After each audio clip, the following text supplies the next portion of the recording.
Hello प्यारे विद्यार्थियों, आप सभी का आपके अपने YouTube channel mission government teacher SP पर स्वागत है।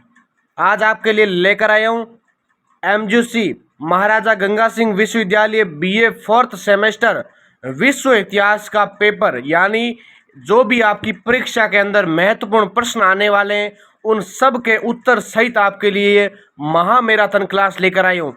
ये वीडियो आपके लिए इतिहास के पेपर में 80% आपके लिए ज़्यादा फायदा देगा, क्योंकि इसमें जो भी आपके लिए प्रश्न उत्तर बनाए रखे हैं वो आप सबके लिए महत्वपूर्ण है। तो आपको ध्यान से वीडियो को देखना है और ध्यान से सुनना है। लेकिन अगर आप वीडियो पर पहले बार देख रहे हैं तो चैनल को सब्सक्राइब करें और वीडियो को लाइक ज़रूर करें, क्योंकि सभी वीडियो को देखते हैं लेकिन थोड़ा भी सपोर्ट करने में आप सभी हिचकिचाते हैं। तो आप अपना सपोर्ट और प्यार बनाए रखेंगे तभी नेक्स्ट क्लासेज आपके लिए आती रहेगी। तो आप सबसे पहले वीडियो को लाइक करें और कमेंट में बताएं आपके लिए ये वीडियो कैसा रहा है, और सब्सक्राइब जरूर करें। सब्सक्राइब का मतलब यही होगा कि आपके लिए चैनल और भी कोई वीडियो आएंगे या कोई भी कंपटीशन एग्जाम की तैयारी के लिए वीडियो आते हैं आप तक पहुँच जाए। तो वीडियो शुरू करते हैं। विश्व इतिहास 1870 से लेकर 1950, जो कि आपके सिलेबस के अकॉर्डिंग दे रखा है। और एक विशेष सूचना और आपके लिए, जो ये पीडीएफ है, यानी ये जो पीडीएफ है, आप इसके लिए टेलीग्राम चैनल लिंक दे रखी है, या आप सर्च करोगे mission government teacher SP, Telegram WhatsApp channel कहीं पे भी आप मैसेज कर सकते हैं, तो वहाँ पर आपको पीडीएफ भी उपलब्ध करवा दी जाएगी। शुरू करते हैं। पहला प्रश्न है कि यूरोप में 1870 के बाद हुए राजनीतिक परिवर्तनों का विश्लेषण कीजिए। बहुत ही महत्वपूर्ण प्रश्न है। 1870 के बाद यूरोप में अनेक महत्वपूर्ण राजनीतिक परिवर्तन हुए, जिन्होंने न केवल यूरोप के नक्शे को बदला बल्कि विश्व राजनीति पर भी गहरा प्रभाव डाला। इस कालखंड में राष्ट्रवाद की भावना प्रबल हुई, साम्राज्यवाद का विस्तार हुआ, नए राष्ट्र राज्यों का उदय हुआ तथा अंतर्राष्ट्रीय संबंधों में तनाव बढ़ा। 1870 से 1914 तक की अवधि को यूरोप के राजनीतिक सिद्धांत में परिवर्तन और संघर्ष का युग कहा जाता है। वेरी वेरी इंपॉर्टेंट, यानी आपको पता होना चाहिए कि 1870 ले रहा पर 1914 तक रो जिको भी समय हुई वो यूरोप रे राजनीतिक क्षेत्र में एक महत्वपूर्ण परिवर्तन और संघर्ष रो टाइम मानी जो है संघर्ष रो काल कहा जाता है। फिर सबसे पहला जो अपना महत्वपूर्ण पॉइंट आता है जर्मनी का एकीकरण। 1871। तो विद्यार्थियों 1870 और 71 में फ्रांस प्रसा युद्ध के बाद जर्मनी का एकीकरण हुआ। कब होता है?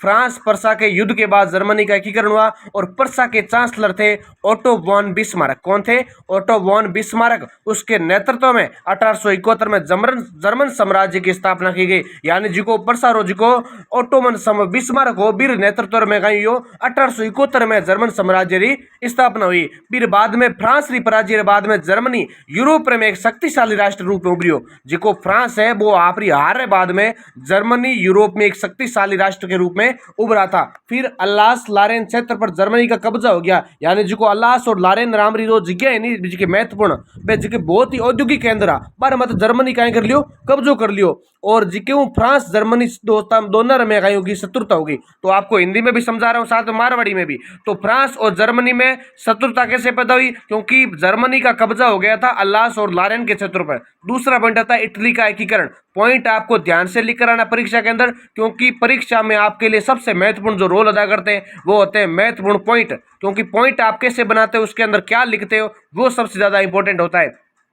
तो पॉइंट दमदार बनाए ताकि आपके नंबर भी अच्छे आए। इटली का एकीकरण, तो 1870 के अंदर इटली का एकीकरण पूरा हुआ और रोम को इटली की राजधानी बनाया गया। किसको बनाया गया था? रोम को इटली की राजधानी बनाया गया था। फिर नेक्स्ट बात करते हैं ग्यूसेपे गैरिबाल्टी और कावूर जैसे नेताओं की भूमिका और बढ़ गई, यानी जिको एक तो गैरिबाल्टी हो और एक कावूर हो, बे जिका नेता अनिवार्य ज्यादा भूमिका होगी। क्यों होगी? क्योंकि इटली रो जिको एकीकरण है वो यूरोप में राष्ट्रवाद री विजय रो यानी जीत रो प्रतीक होगी। कहीं होगी जिको इटली रो एकीकरण है वो यूरोप में राष्ट्रवाद री विजय रो प्रतीक होगी। तीसरा पॉइंट अपन वो समझना है कि फ्रांस रमेया तीसरे गणराज्य की स्थापना 1870 में हुई। कद हुई? 1870 में। विद्यार्थियों फ्रांस में तीसरे गणराज्य की स्थापना 1870 के अंदर हुई।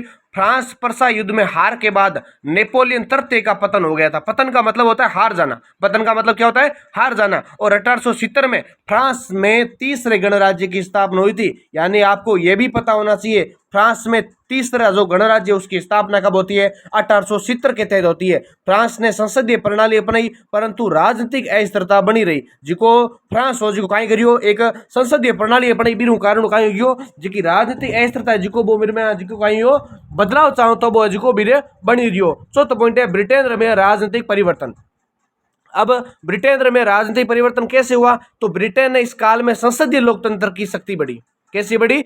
संसदीय लोकतंत्र की शक्ति बढ़ी और 1866 और 1884 के रिफॉर्म एक्ट्स के माध्यम से मतदान का अधिकार व्यापक वर्गों तक बढ़ा। आयरलैंड में स्वशासन की मांग बढ़ी जिससे ब्रिटिश राजनीति में विवाद पैदा हो गया। यानी जिको आयरलैंड बीर में स्वशासन यानी आप खुद री सरकारी शासन री मांग बढ़ी बीर कारण ब्रिटिश राजनीति में एक विवाद हो गयो यानी दोनों में आपस में झगड़ो हो गयो। और 1887 1884 मध्य कहीं आप मतदान रो व्यापक वर्ग तक पहुंच सकियो और औद्योगिक क्रांति के चलते ब्रिटेन विश्व की अग्रणी औद्योगिक और औपनिवेशिक शक्ति बढ़ गया था। क्या बन गया था? औपनिवेशिक शक्ति बन गया था।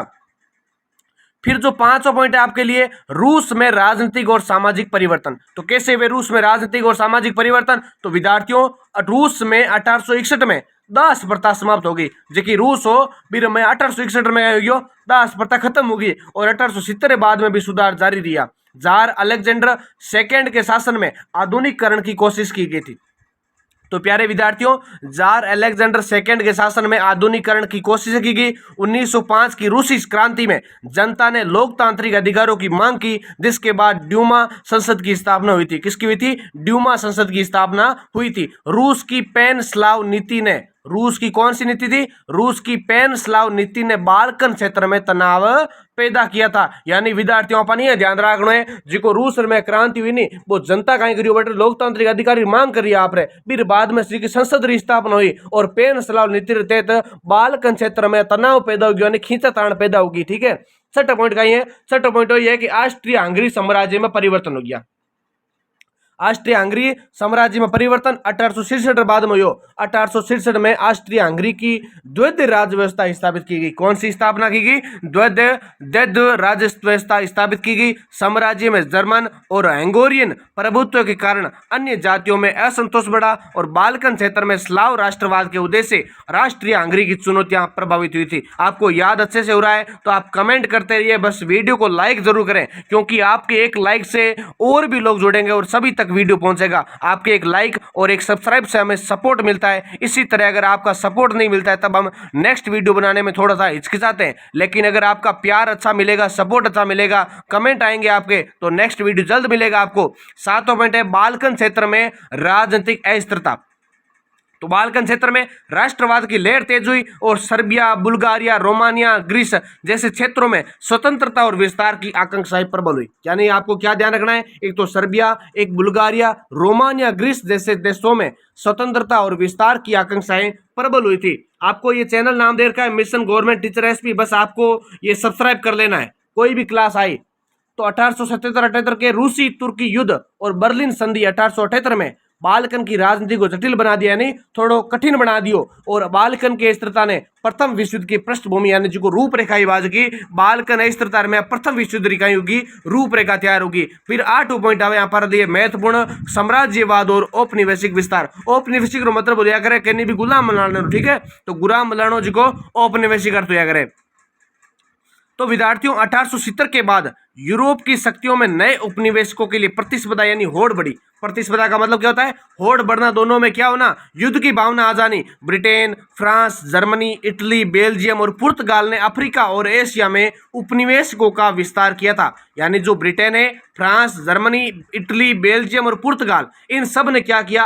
एशिया में उपनिवेशकों का विस्तार किया था। फिर 1884-85 की बर्लिन सम्मेलन में अफ्रीका के बंटवारे की योजना बनाई थी। यानी जी को 1884 में कहीं हो एक बर्लिन सम्मेलन हो बीर में अफ्रीका आपरे बंटवारे की एक योजना बनाई और भी योजना तहत उपनिवेशकार वास्ते प्रतिस्पर्धा जिकी आपस में होड़ लागूड़ी बारे में उपनिवेशिक यूरोपीय शक्तियां बीच में तनाव बढ़ गयो। कहीं बढ़ गयो? यूरोपीय शक्तियां बारे में तनाव बढ़ गयो। फिर 9 नंबर पॉइंट आता है आपके लिए अंतर्राष्ट्रीय संबंधों में नए गठबंधन।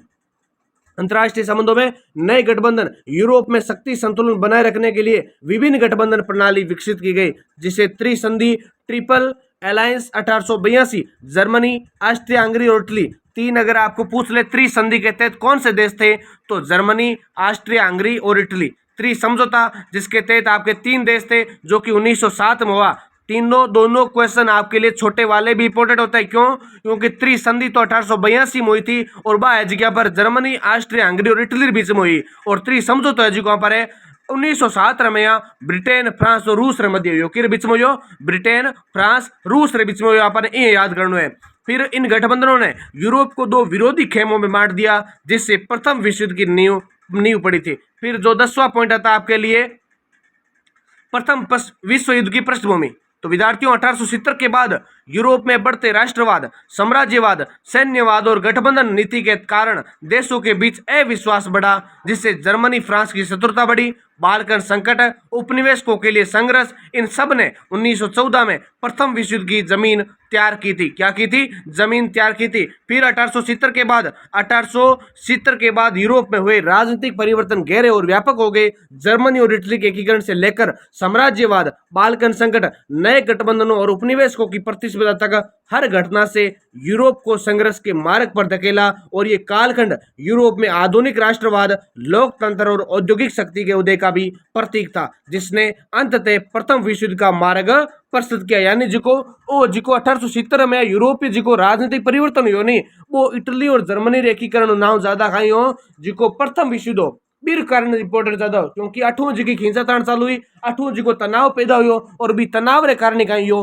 प्रथम विश्व युद्ध री नींव पड़ी, और भी बाद में प्रथम विश्व युद्ध शुरुआत हो गयो। तो पहलो प्रश्न आपने केड़ो लग्यो, क्योंकि आप कमेंट में बराबर बताता रहो तो भी अपन ध्यान पड़ी, क्योंकि थाने चीज याद होनी जरूरी है, और हर चीज आसानी समझाऊं। और पीडीएफ लेनी जी कहने तो आप मैसेज कर सको, नंबर देवड़ा है, कोई भी कमेंट में देख सको या डिस्क्रिप्शन में देख सको, लिंक भी देवड़ी है, तो आप मैसेज करोगे तो आपको ये पीडीएफ भी भेज दी जाएगी।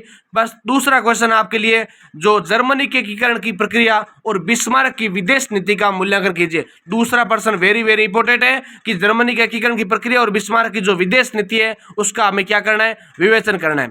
तो विद्यार्थियों, जर्मनी के एकीकरण की प्रक्रिया और बिस्मार्क की विदेश नीति यूरोपीय इतिहास की अत्यंत महत्वपूर्ण घटना है। जर्मनी का एकीकरण 19वीं शताब्दी के यूरोप के राजनीतिक, आर्थिक और सामाजिक परिदृश्य को गहराई से प्रभावित करने वाले ऐतिहासिक घटना थी। इसका नेतृत्व ओटो वॉन बिस्मार्क, इसका जो नेतृत्व किसने किया था? नेतृत्व ओटो वॉन बिस्मार्क ने किया था, जिसे आयरन चांसलर कहा जाता है। जिसे क्या कहते हैं? आयरन चांसलर कहा जाता है। और नीचे इस विषय का विस्तृत अध्ययन हम करने वाले हैं। तो सबसे पहला आपके लिए पॉइंट बनता है जर्मनी के एकीकरण की पृष्ठभूमि। आपके लिए बहुत ही मेहनत से ये पीडीएफ बनाई है, क्योंकि मेरा यही उद्देश्य है कि हर विद्यार्थी हर परीक्षा के अंदर किसी के बैक नहीं लगे और फेल नहीं आवे। क्योंकि अपन ध्यान है, क्योंकि परीक्षा में एक साल अगर आप खराब हुए नहीं तो बहुत ज्यादा आप लॉस हुए। क्योंकि आप कोई कंपटीशन की तैयारी करा और कोई आप कोई किसी भी प्रकार की तैयारी करा, चाहे आप सेकंड ग्रेड है बीएड वास्ते करा, कोई भी प्रकार आप बीए करा, और आज आप एक साल अगर खराब हो जाए तो अपन पास सप्लीमेंट्री फॉर्म भरना पड़े, और सप्लीमेंट्री वास्ते 650 रुपया 700 रुपये एक सब्जेक्ट लगे यहाँ पर बेफालतू रहा। क्यों लगे? क्योंकि आप रिस्क ले ला बेफालतू रही, और आप बढ़िया तरीकों पेपर लिख कर कौन आवा, क्योंकि अपन ध्यान ही कौन पॉइंट का ही बनाना है। बस 1 वीक लिए 1 वीक में पढ़ा कौन बीर में नंबर कौन आवे। आज बच्चा एडी कंडीशन हो जाए कि मैसेज आवे के बारे 2 नंबर कौन आवे, 5 नंबर कौन आ रही हर सब्जेक्ट में। बीरू कोई न कोई कारण है कि अपन बढ़िया मैटर कौन मिल रही हो, और बढ़िया मैटर नहीं मिलने के कारण ही आज हमारे बच्चा क्योंकि बारो विकास भी कौन हो रही हो। तो हमें आई चीज बताना चाहूँ कि मारे खनू नहीं, क्योंकि आप पीडीएफ देखो थारे वास्ते मेहनत वास्ते बनेगी, क्योंकि बच्चों अच्छे लिख कर चीज आप वास्ते बढ़िया अंक हासिल कर सके। क्योंकि कहीं ना कहीं आपके नंबर कभी न कभी काम आते हैं, चाहे आप स्कॉलरशिप के तहत आप आवेदन करते हो या कहीं भी आप कंपटीशन के अंदर हो सकता है आपके लिए लागू कर दिए, तो इसलिए आपके परसेंट भी बहुत ज्यादा महत्वपूर्ण होते हैं। तो पहला पॉइंट हमें नेपोलियन युद्धों का प्रभाव। 1799 से 1815 नेपोलियन बोनापार्ट के समय तक जर्मनी अपने छोटे छोटे राज्यों में बंटा हुआ था। 1806 में होली रोमन साम्राज्य का पतन हुआ। किसका पतन हुआ? 1806 के अंदर होली रोमन साम्राज्य का पतन हुआ। 1815 में वियना की संधि कांग्रेस ऑफ वियना द्वारा जर्मनी को 39 राज्यों के महासंघ में संगठित किया गया था। दूसरा पॉइंट है राष्ट्रीयता का उदय। दूसरा पॉइंट क्या है, राष्ट्रता का उदय, फ्रांसीसी क्रांति और नेपोलियन युद्धों के बाद जर्मन इतिहास में जनता में राष्ट्रवाद की भावना जागृत हुई थी। 1848 की क्रांति में जर्मनी को एकीकृत करने का प्रयास असफल रहा था, लेकिन इसे जनता की आकांक्षाएं और प्रबल हुई। तीसरा पॉइंट है पर्सा की भूमिका। पर्सा एक देश है, उसकी भूमिका क्या रही थी, तो पर्सा एक शक्तिशाली जर्मन राज्य था। क्या था? जर्मन राज्य था, जिसके पास मजबूत सेना और औद्योगिक विकास की नींव थी। पर्सा के प्रधानमंत्री ओटो वॉन बिस्मार्क ने एकीकरण का नेतृत्व किया था।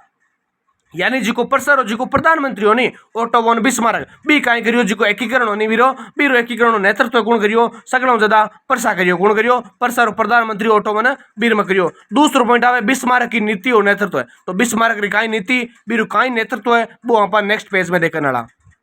बिस्मार्क 1815 जुलाई 1898 में 1862 में पर्सा के प्रधानमंत्री का पद संभाला और उनका दृष्टिकोण व्यवहारिक, यथार्थवादी और अवसरवादी था, जिसे रियल पॉलिटिक कहा जाता है। उसने कहा था जर्मनी के महान भाषणों और बहुमत के निर्णयों से नहीं, बल्कि लोहा और रक्त से सुलझेंगे। यानी उसकी कौन सी नीति थी बिस्मार्क की?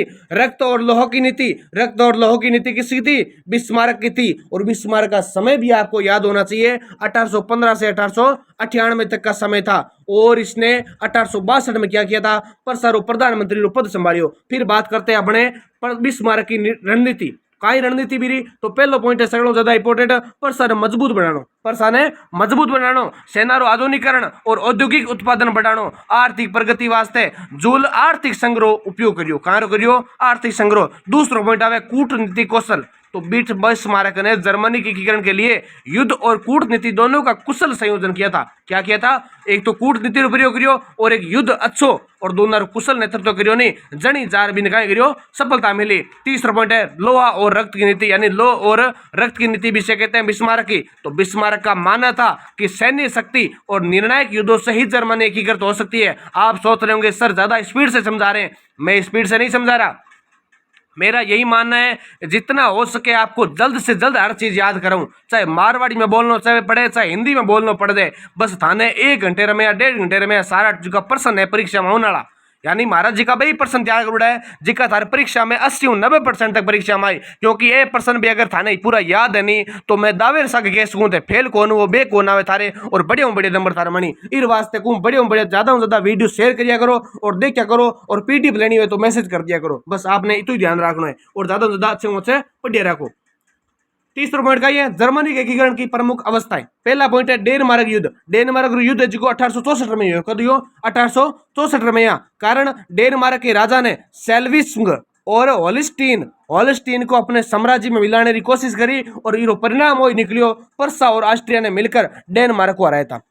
परिणाम क्या निकलियो? पर्सा और ऑस्ट्रिया ने मिलकर डेनमार्क को हराया। पर्सा को स्लेविस्क मिला। क्या मिला? स्लेविस्क मिला और ऑस्ट्रिया को होल्स्टीन मिला। फिर दूसरा पॉइंट आता है ऑस्ट्रो पर्शियन युद्ध। ऑस्ट्रो पर्शियन युद्ध 1866 में हुआ। 1866 के अंदर ये युद्ध हुआ था, जिसका कारण था स्लेविस्क होल्स्टीन के प्रशासन का विवाद और दूसरा युद्ध है इसका तो पर्सा बनाम ऑस्ट्रिया। परिणाम क्या निकला? तो परिणाम यही निकला, पर्सा ने क्या किया? उसकी लड़ाई के तहत ऑस्ट्रिया को हरा दिया और जर्मन महासंघ भंग हो गया। जर्मन महासंघ क्या हो गया? भंग हो गया। पर्सा के नेतृत्व में उत्तर जर्मन महासंघ नॉर्थ जर्मन कॉन्फेडरेशन की स्थापना हुई थी। क्या हुई थी? उसकी स्थापना हुई और महत्व जर्मनी के एकीकरण में ऑस्ट्रिया की भूमिका समाप्त होगी। यानी अपन सीधो ध्यान रखना है इरो परिणाम हो जिको लड़ाई में एक तो ऑस्ट्रिया ने समा हरा दियो और महासंघ भंग हो गयो और पर्सा नेतृत्व में महासंघ की स्थापना और एकीकरण में ऑस्ट्रिया की भूमिका क्या होगी? एकदम खत्म सी कर दी। फिर तीसरा पॉइंट अपन ध्यान रखना फ्रांको पर्शियन युद्ध। फ्रांको पर्शियन युद्ध 1870 जुलाई 1871 बीच में हो। कारण हो कि फ्रांस नहीं चाहता था कि पर्सा यूरोप की महाशक्ति बने। यानी जिको फ्रांस है वो कभी कौन चाहतो कि जिको पर्सा है वो यूरोप की महाशक्ति बने। और बिस्मार्क ने ईएमएस डिस्पैच के माध्यम से फ्रांस के युद्ध में उकसाया और उकसाने के कारण कोई भी अपन क्या करे वो बोस उकसाने के कारण उकसाओ मत, क्योंकि कोई गलत कदम उठ जेला। जन बिस्मार्क ने कहा था ईएमएस डिस्पैच के माध्यम से फ्रांस के युद्ध में उकसाया और परिणाम जिसका ये निकला कि पर्सा ने निर्णायक जीत हासिल करी और फ्रांस ने अल्लास और लारेन सौंपने पड़े। फ्रांस को क्या करने पड़े? अल्लास और लारेन सौंपने पड़े और जर्मन राष्ट्रीयता की भावना चरम पर पहुंच गई। क्या हो गया?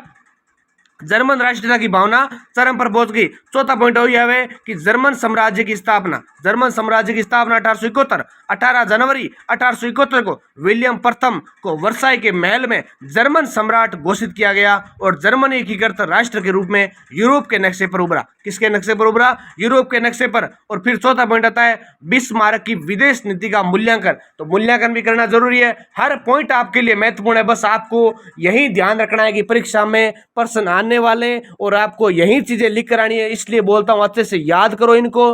आप चाहे पीडीएफ लेकर पढ़ो या वीडियो के माध्यम से पढ़ो, बस आने वाले यही प्रश्न है। आप इनको अच्छे से तैयार कर लोगे तो आपको और कुछ पढ़ने की जरूरत नहीं है। लेकिन आपका अगर लेवल है आप और भी पढ़ सकते हो तो मेरी तरफ से मना ही नहीं है, लेकिन मैं यही कहना चाहता हूं कि ये आपके लिए ज्यादा से ज्यादा उपयुक्त होंगे।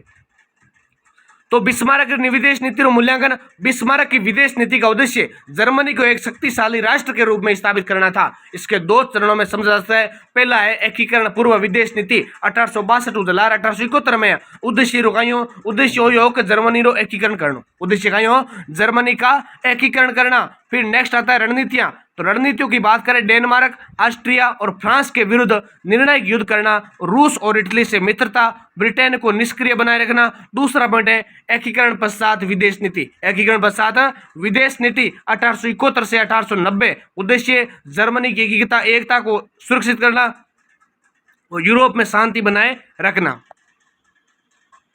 इस बाद में नीतियां कहीं कह रही है। तो पहली नीति है फ्रांस को अलग थलग करना। फ्रांस ने अलग थलग करना यानी फ्रांस बदला लेना चाहता था, इसलिए बिस्मार्क ने उसे यूरोपीय गठबंधनों से बाहर रखा। दूसरा पॉइंट है रूस और ऑस्ट्रिया से संबंध। 1873 में 3 सम्राट संधि हुई, फिर स्थापना। तीसरा पॉइंट है दोहरे और तीर समझौते यानी 1879 में जर्मनी ऑस्ट्रिया और द्विपक्षीय समझौते हुए और इटली रो मिलाकर त्रिगुटीय संधि भी 1882 में हुई यानी ट्रिपल अलायंस 1882 के तहत। फिर औपनिवेशिक विस्तार से परहेज। बिस्मार्क ने यूरोप में शक्ति संतुलन बनाए रखने पर ध्यान दिया था। फिर आता है बिस्मार्क की विदेश नीति की सफलताएं। तो पहली सफलता है जर्मनी को यूरोप की शक्ति बनाना। दूसरा पॉइंट है फ्रांस को यूरोप से अलग थलग करना। तीसरा पॉइंट है यूरोप में शक्ति संतुलन बनाए रखना। चौथा पॉइंट है ऑस्ट्रिया और रूस के बीच में मध्यस्थी भूमिका निभानी। और पांचवा पॉइंट का यह 1871 जुलाई 1890 में यूरोप में शांति बनाए रखनी। अगलो छठा पॉइंट आवे आपके लिए बिस्मार्क की विदेश नीति की सीमाएं। तो सबसे पहला पॉइंट है फ्रांस के साथ स्थायी शत्रुता। फ्रांस के साथ स्थायी शत्रुता यानी रूस और ऑस्ट्रिया के बीच बढ़ती प्रतिबद्धता, ब्रिटेन के साथ उपनिवेशी हिंदी में मतभेद होना और बिस्मार्क के पदच्युत होने के बाद 1890 जर्मनी की विदेश नीति अस्थिरता हो गई, जिससे प्रथम विश्व युद्ध की परिस्थितियां बनी रही थी। निष्कर्ष यही निकलता है आपके लिए कि जर्मनी के एकीकरण 19वीं शताब्दी की सबसे बड़ी ऐतिहासिक घटनाओं में से एक माना जाता है। इसका श्रेय प्रमुख रूप से बिस्मार्क की यथार्थवादी, साहसी और व्यवहारिक विदेश नीति कही थे। यानी युद्ध में कूटनीति और आर्थिक एकीकरण माध्यमों जर्मनी की एक मजबूत राष्ट्र बना दियो। और हालांकि मेरी नीतियां फ्रांस से शत्रुता और यूरोपीय तनाव ने जन्म दियो, जो बाद में प्रथम विश्व युद्ध कारण बनियो। फिर संक्षेप में बिस्मार्क जर्मन एकीकरण के शिल्पकार थे और उनकी विदेश नीति 19वीं शताब्दी के यूरोपीय इतिहास की दूरी रही थी। तीसरा प्रश्न आपके लिए फ्रांस की तृतीय गणराज्य यानी थर्ड रिपब्लिक की विदेश नीति का विश्लेषण करो। आपके लिए एक एक प्रश्न बहुत ही ज्यादा घणो एकदम बढ़िया महत्वपूर्ण है। बस थाने कहीं करना है, क्लास छोड़नी कोनी है। आज जितनी भी क्लास चाले, चाहे 1 घंटो 1.5 घंटो 2 घंटा चाले, थाने आप पूरी देखनी है, क्योंकि थारे वास्ते क्लास बनाई है। बीए 4th सेमेस्टर जी का भी विद्यार्थी है नहीं, 12 वास्ते क्लास है, तो थाने सुननी है, पूरी देखनी है। क्योंकि थे पूरी देखो नहीं जड़ी थाने की चीज याद होला, नहीं तो 1% 2% देख लिया तो थारे नंबर कम रहेला। मारी कोई गलती को नहीं है, मैं मारी मेहनत से थारे वास्ते क्लास बनाई है। बस थाने ज्यादा ज्यादा सपोर्ट लेनी है और क्लास ने आगे शेयर करनी है। तो तीसरा प्रश्न, फ्रांस की तृतीय गणराज्य विदेश नीति विश्लेषण। तो फ्रांस की तृतीय गणराज्य की स्थापना 1870 में फ्रैंको पर्शियन युद्ध में फ्रांस की हार के बाद हुई। इसके बाद फ्रांस की विदेश नीति मुख्यतः 2 प्रमुख उद्देश्यों पर केंद्रित रही। पहला पर्सा से हार का बदला लेना, दूसरा यूरोप और विश्व में अपनी प्रतिष्ठा और शक्ति को पुनः स्थापित करना। इस अवधि की विदेश नीति को 4 प्रमुख चरणों में समझा जाता है। कौन कौन से? सबसे पहले बात करते हैं प्रारंभिक चरण, जो कि 1870 और 1890 रे बीच में किसो है प्रारंभिक चरण। इन अवधि रमैया फ्रांस री विदेश नीति ने जर्मनी विरोध और एकांत मत आधारित रही, यानी फ्रैंको पर्शियन युद्ध और अल्लास लारेन ऑपरेशन। 1870-71 युद्ध में फ्रांस री हार बाद में अल्लास और लारेन का जर्मनी द्वारा अधिग्रहण हुआ और फ्रांस री विदेश नीति रो मुख्य उद्देश्य ई क्षेत्र ने पुनः प्राप्त करनो बन गयो। ई घटना ने जर्मनी के प्रति गहरी शत्रुता को जन्म दिया, यानी जी क्या घटना हुई नहीं फ्रैंको पर्शियन युद्ध, ई घटना में कहीं हो घटना में जर्मनी के प्रति गहरी शत्रुता होगी। और दूसरा पॉइंट है कूटनीति के एकांत। कूटनीति एकांत कैसे होता है? तो जर्मन चांसलर बिस्मार्क की सिस्टम और अलायंस की नीति के कारण फ्रांस यूरोप में लगभग अलग थलग हो गया। कहीं गयो अलग थलग हो गयो। जर्मनी ने त्रिगुट गठबंधन 1882 बनाया। क्या बनाया? जर्मनी ने त्रिगुट गठबंधन बनाया, जो कि 1882 में। इसमें कौन कौन से देश थे? हमने पहले भी बात कर चुके हैं कि एक तो जर्मनी हो, एक ऑस्ट्रिया हंगरी और एक इटली हो। तीन देश जर्मनी, ऑस्ट्रिया हंगरी और इटली, जो कि त्रिगुट के अंदर थे। और ब्रिटेन भी फ्रांस के उपनिवेशिक विस्तार से चिंतित था, जिससे फ्रांस को राजनयिक अलगाव झेलना पड़ा था। क्या करना पड़ता? राजनयिक अलगाव झेलना पड़ा। दूसरा पॉइंट आता है उपनिवेशीय विस्तार और नई गठबंधन नीति, जो कि 1890 से लेकर 1904 के मध्य इस चरण में फ्रांस ने यूरोप में अपने राजनयिक अलगाव को समाप्त करने और उपनिवेश साम्राज्य का विस्तार करने के लिए दिशा में कदम बढ़ाए। पहला उपनिवेशी साम्राज्य का विस्तार, यानी फ्रांस ने अफ्रीका, एशिया और प्रशांत क्षेत्रों में व्यापक उपनिवेश बनाए। दूसरा अफ्रीका में अल्जीरिया, ट्यूनीशिया 1881, मोरक्को, मेडागास्कर आदि। और तीसरा एशिया में Vietnam, Laos, Cambodia, Indo China. और चौथा पॉइंट है उपनिवेशवाद से फ्रांस को आर्थिक लाभ हुआ, परंतु ब्रिटेन से टकराव भी बढ़ गया था।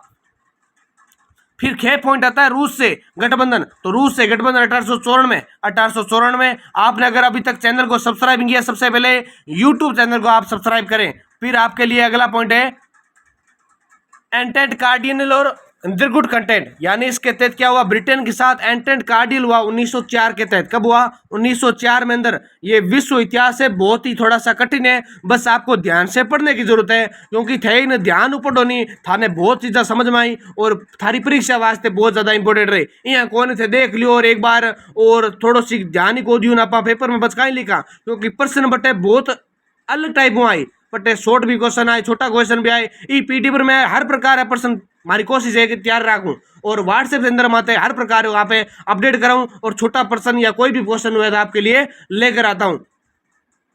तो फ्रांस और ब्रिटेन के बीच उपनिवेशीय विवादों को सुलझाकर मित्रता स्थापित हुई। मोरक्को संकट 1905 और 11 में फ्रांस और ब्रिटेन ने मिलकर जर्मनी का विरोध किया था। दूसरा पॉइंट है त्रिगुट एंटेंट। त्रिगुट एंटेंट 1907 फ्रांस, ब्रिटेन और रूस के बीच त्रिगुट एंटेंट का गठन हुआ। यह संधि जर्मनी की त्रिगुट गठबंधन के जवाब में की गई थी। प्रथम विश्व युद्ध की तैयारी 1914 तक फ्रांस की विदेश नीति पूरी तरह जर्मनी विरोधी गठबंधनों पर केंद्रित हो चुकी थी। फ्रांस का उद्देश्य अल्लास लारेन को पुनः प्राप्त करना और जर्मन शक्ति को सीमित करना था। यानी जो को फ्रांस रो उद्देश्य का हो, तो फ्रांस रो उद्देश्य वही हो कि अल्लास और लारेन ने अपन पुनः प्राप्त यानी पक्षों पर प्राप्त क्या कर सका, तो जर्मन शक्ति ने सीमित करनो। कहीं हो जर्मन शक्ति ने सीमित करनो। चौथा पॉइंट हो जावे कि प्रथम विश्व युद्ध बाद में विदेश नीति 1940 रे मध्य। तो पहला पॉइंट है वर्साई संधि। वर्साई संधि कद हुई? 1919 में हुई। युद्ध में जीत रे बाद फ्रांस ने वर्साई संधि रो माध्यम अल्लास लारेन ने पुनः समाप्त कर दियो और फ्रांस ने जर्मनी पर कठोर दंड लगाए ताकि वे भविष्य में मजबूत नहीं हो सके। ताकि भविष्य में क्या नहीं हो सके? मजबूत नहीं हो सके। दूसरा पॉइंट है सुरक्षा और जर्मनी को नियंत्रित करने की नीति। तो फ्रांस ने राइन क्षेत्र पर, किस क्षेत्र पर? राइन क्षेत्र पर कब्जा किया और लीग ऑफ नेशंस के माध्यम से अपनी सुरक्षा सुनिश्चित करने की कोशिश की। हालांकि ब्रिटेन और अमेरिका ने जर्मनी पर अधिक कठोर रुख अपनाने में सप्रोज किया, जिससे फ्रांस कूटनीतिक रूप से फिर कमजोर पड़ गया। यानी कहीं हो जिको ब्रिटेन और अमेरिका हो फिर माता कहीं जर्मनी अधिक कठोर यानी बढ़िया बढ़िया कठोर जिको भी रुख हुए कोई प्रकार नजरी हुए वो अपनायो, तो भी वो परहेज को रखियो नहीं, तो फ्रांस कूटनीतिक रूप में कमजोर हो गयो। तीसरा पॉइंट आवे 1930 का दशक यानी हिटलर और असफल कूटनीति। तो 1933 में हिटलर ने जर्मनी में सत्ता में आने के बाद फ्रांस ने सुरक्षा नीतियों संधियों जैसे 1935 की सोवियत संघ से संधि उसके माध्यम से जर्मनी को रोकने की कोशिश की, परंतु ब्रिटेन की शांतिपूर्ण तुष्टिकरण नीति और फ्रांस की आंतरिक राजनीतिक शक्ति अस्थिरता के कारण प्रयास विफल रहे। 1940 में जर्मनी ने फ्रांस पर आक्रमण कर दिया, जिससे तृतीय गणराज्य का अंत हो गया था। फिर विशेषताएं देखो, आपके लिए पीडीएफ के अंदर एक एक पॉइंट एकदम बिल्कुल सारणी के माध्यम से तैयार किए हैं ताकि आप अच्छे से याद कर सको। बस हमारा उद्देश्य क्या है, मैंने आपको फिर से बता रहा हूं, आपके अच्छे नंबर बने और परीक्षा के अंदर आपके बेक या फेल नहीं आई। बस ऐसा कंटेंट तैयार करके दूंगा कि आप बिल्कुल अच्छे से सरल और बिना तनाव के आप पेपर देकर आओगे, चाहे आपका कोई भी BA second semester, fourth semester कोई भी है। तो फ्रांस की तृतीय गणराज्य की विदेश नीति की विशेषताएं, तो सबसे पहला पॉइंट है पहलू, एक तरफ दे रखा नीति और एक तरफ उद्देश्य और एक तरफ दे रखा परिणाम।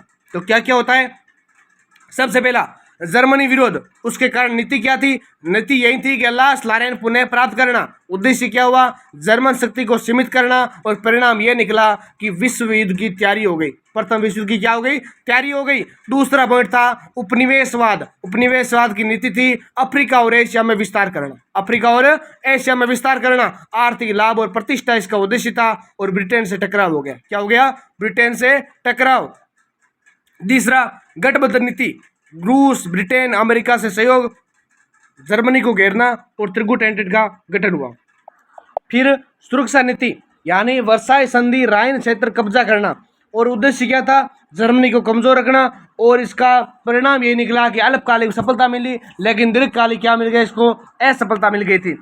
फिर नेक्स्ट आता है अगला अंतिम पॉइंट इसके लिए, युद्धोत्तर असफलता यानी तुष्टीकरण और आंतरिक अस्थिरता हुई, और उद्देश्य इसका था जर्मनी को नियंत्रित करना, और परिणाम यही निकला 1940 में फ्रांस की हार हुई। और निष्कर्ष यही है कि फ्रांस की तृतीय गणराज्य विदेश नीति में जर्मनी ने प्रतिशोध जिकी बा आगरी ज्वालाई जिको बदलो लेने भावनाई बा कूटनीति गठबंधना और उपनिवेशी केंद्र मन की 1870 में 1914 तक नीति रे फ्रांस रे काय कर दियो, प्रथम विश्व युद्ध में विजय दिलाई। और लेकिन युद्धोत्तर काल में जर्मनी को नियंत्रित करने में विफलता प्राप्त हुई। ब्रिटेन और अमेरिका के समर्थन की कमी तथा आंतरिक राजनीतिक अस्थिरता के कारण 1940 में जर्मन आक्रमण के सामने तृतीय गणराज्य समाप्त हो गया। क्या हो गया विद्यार्थियों, तृतीय गणराज्य समाप्त हो गया। अगला आपके लिए प्रश्न है चौथा प्रश्न क्या है, प्रथम विश्व युद्ध के कारणों और परिणामों का विस्तार पूर्वक वर्णन करो। यानी प्रथम विश्व युद्ध कब हुआ था, तो 1914 से लेकर 1918 के मध्य हुआ।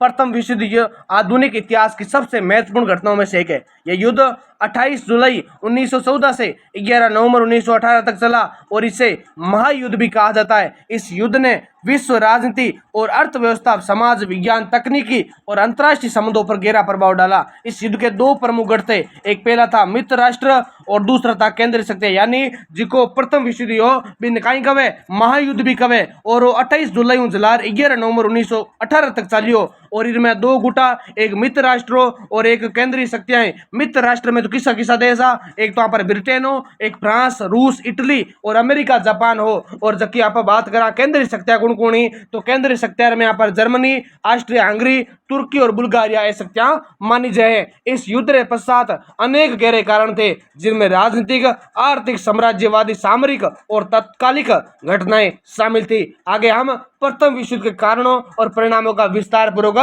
अध्ययन करेंगे। आशा करता हूं जो भी विद्यार्थी क्लास को देख रहे हैं, वीडियो को देख रहे हैं, कंटिन्यू बने हुए, क्योंकि आपका उद्देश्य पूरा वीडियो देखना है और वो भी एक बार नहीं, जब परीक्षा से पहले भी देखना है, अभी भी देखना है और बीच में टाइम मिले तो आपको देखना है। लेकिन अगर आप पीडीएफ ले लेते हो तो आप अगर 1 से 2 बार देखते हो तो भी आपका काम अच्छे से हो जाएगा। बस आपको ध्यान से सुनना है, क्योंकि मन लगाकर सुनोगे तो वो चीज़ ज़्यादा याद रहेगी, लेकिन आप ऐसे ही लगा के टाइम वेस्ट करोगे तो आपका कोई फायदा नहीं है।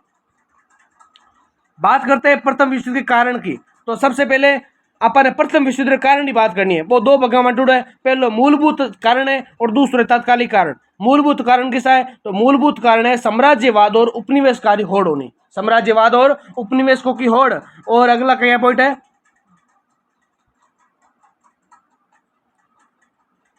19वीं शताब्दी के उत्तरार्ध में यूरोपीय शक्तियां अफ्रीका, एशिया और प्रशांत महासागर में उपनिवेश स्थापित करने की होड़ लगी थी। ब्रिटेन और फ्रांस, जर्मनी, इटली, बेल्जियम आदि देशों के बीच उपनिवेशकों को लेकर तनाव बढ़ा और विशेषकर जर्मनी और इटली के ब्रिटेन के बीच अफ्रीकी उपनिवेशकों को लेकर कड़ी क्या हुई थी, प्रतिस्पर्धा यानी होड़ लगी थी। फिर मोरक्को संकट 1905 और 11 फ्रांस और जर्मनी के बीच औपचारिक विवादों का कारण उदाहरण माना जाता है। दूसरा पॉइंट आता है सैन्यवाद। सैन्यवाद यानी 19वीं शताब्दी के अंत में यूरोप के देशों में हथियारों की होड़ भारी हो गई थी। किसकी होड़ हो गई थी? हथियारों की भारी होड़ हो गई थी। और जर्मनी ने विशेष रूप से अपनी सैन्य शक्ति, विशेषकर नौसेना को ब्रिटेन के बराबर लाने की कोशिश की। और 1914 में यहाँ यूरोप हथियारों गोदाम बन गयो। यूरोप का 1914 तक आई क्यों हथियारों गोदाम बन गयो। और जर्मनी, फ्रांस और रूस ने मिलकर अनिवार्य सैनिक सेवा लागू कर दी, जिससे सैनिकों की संख्या अत्यधिक बढ़ गई थी।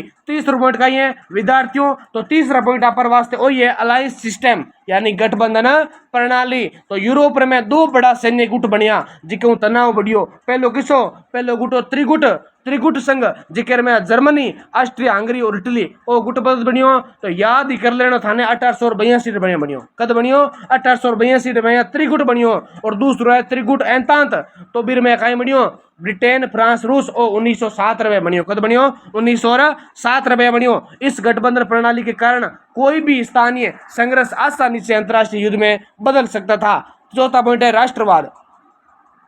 राष्ट्रवाद की बात करा तो राष्ट्रवाद का ही हुए तो यूरोप में राष्ट्रवादी भावना अत्यधिक प्रबल होगी, जिके जर्मनी और इटली में हाल ही में राष्ट्रवादी एकीकरण आंदोलन ने अन्य देशों में असंतोष पैदा हो गयो। असंतोष यानी बार में भ्रम पैदा हो गयो कि आपका कोई गलत काम कौन उठा रहा, या बार में थोड़ी सी लड़ाई भावना जागृत होगी या उग्रवाद थोड़ी भावना होगी। तो ऑस्ट्रिया हंगरी साम्राज्य के भीतर में यहाँ सर्ब, क्रोएट, स्लोवेन जैसी जातियां स्वतंत्र चाहती थी। और बाल्कन क्षेत्र को यूरोप का बारूद का ढेर कहा जाता है, यानी जिको बाल्कन क्षेत्र है नहीं बिन काई कवे बारूद रो ढेर कवे यूरोप रो। ओ पर्सन याद रखिया यूरोप का बारूद का ढेर किसे कहते हैं? बाल्कन क्षेत्र को कहते हैं, क्योंकि वहां लगातार क्या होते हैं? विद्रोह हो रहे थे। क्या हो रहे थे?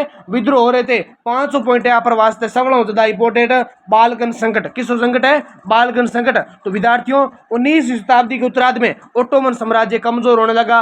बाल्कन देशों जैसे सर्बिया, बुल्गारिया, ग्रीस, मोंटेनेग्रो ने तुर्कों से स्वतंत्रता प्राप्त की और अपना विस्तार चाहा। 1912-13 में हुए दो बाल्कन युद्धों ने सर्बिया और ऑस्ट्रिया हंगरी के संबंधों को बिगाड़ दिया था। क्या कर दिया था? संबंधों को बिगाड़ दिया।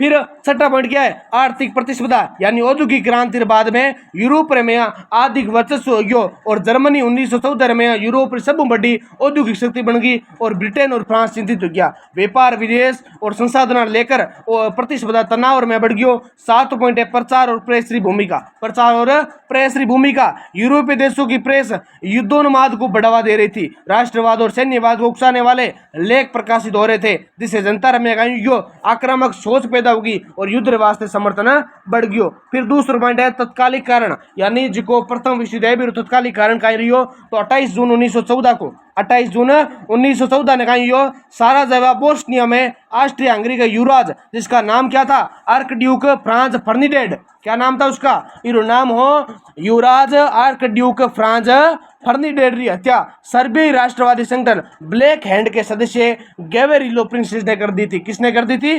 गैवेरिलो प्रिंसेस ने कर दी थी। इस घटना के बाद ऑस्ट्रिया हंगरी ने सर्बिया को कठोर शर्तों वाला अल्टीमेटम दिया था। क्या दिया था विद्यार्थियों? अल्टीमेटम दिया था। सर्बिया ने अधिकांश शर्तें मान ली, पर ऑस्ट्रिया क्या नहीं हुआ? संतुष्ट नहीं हुआ। और 28 जुलाई 1914 को ऑस्ट्रिया हंगरी ने सर्बिया पर युद्ध घोषित कर दिया। और इसके बाद गठबंधन प्रणाली सक्रिय हो गई और यूरोप के लगभग सभी देश युद्ध में उतर कर आ गए थे।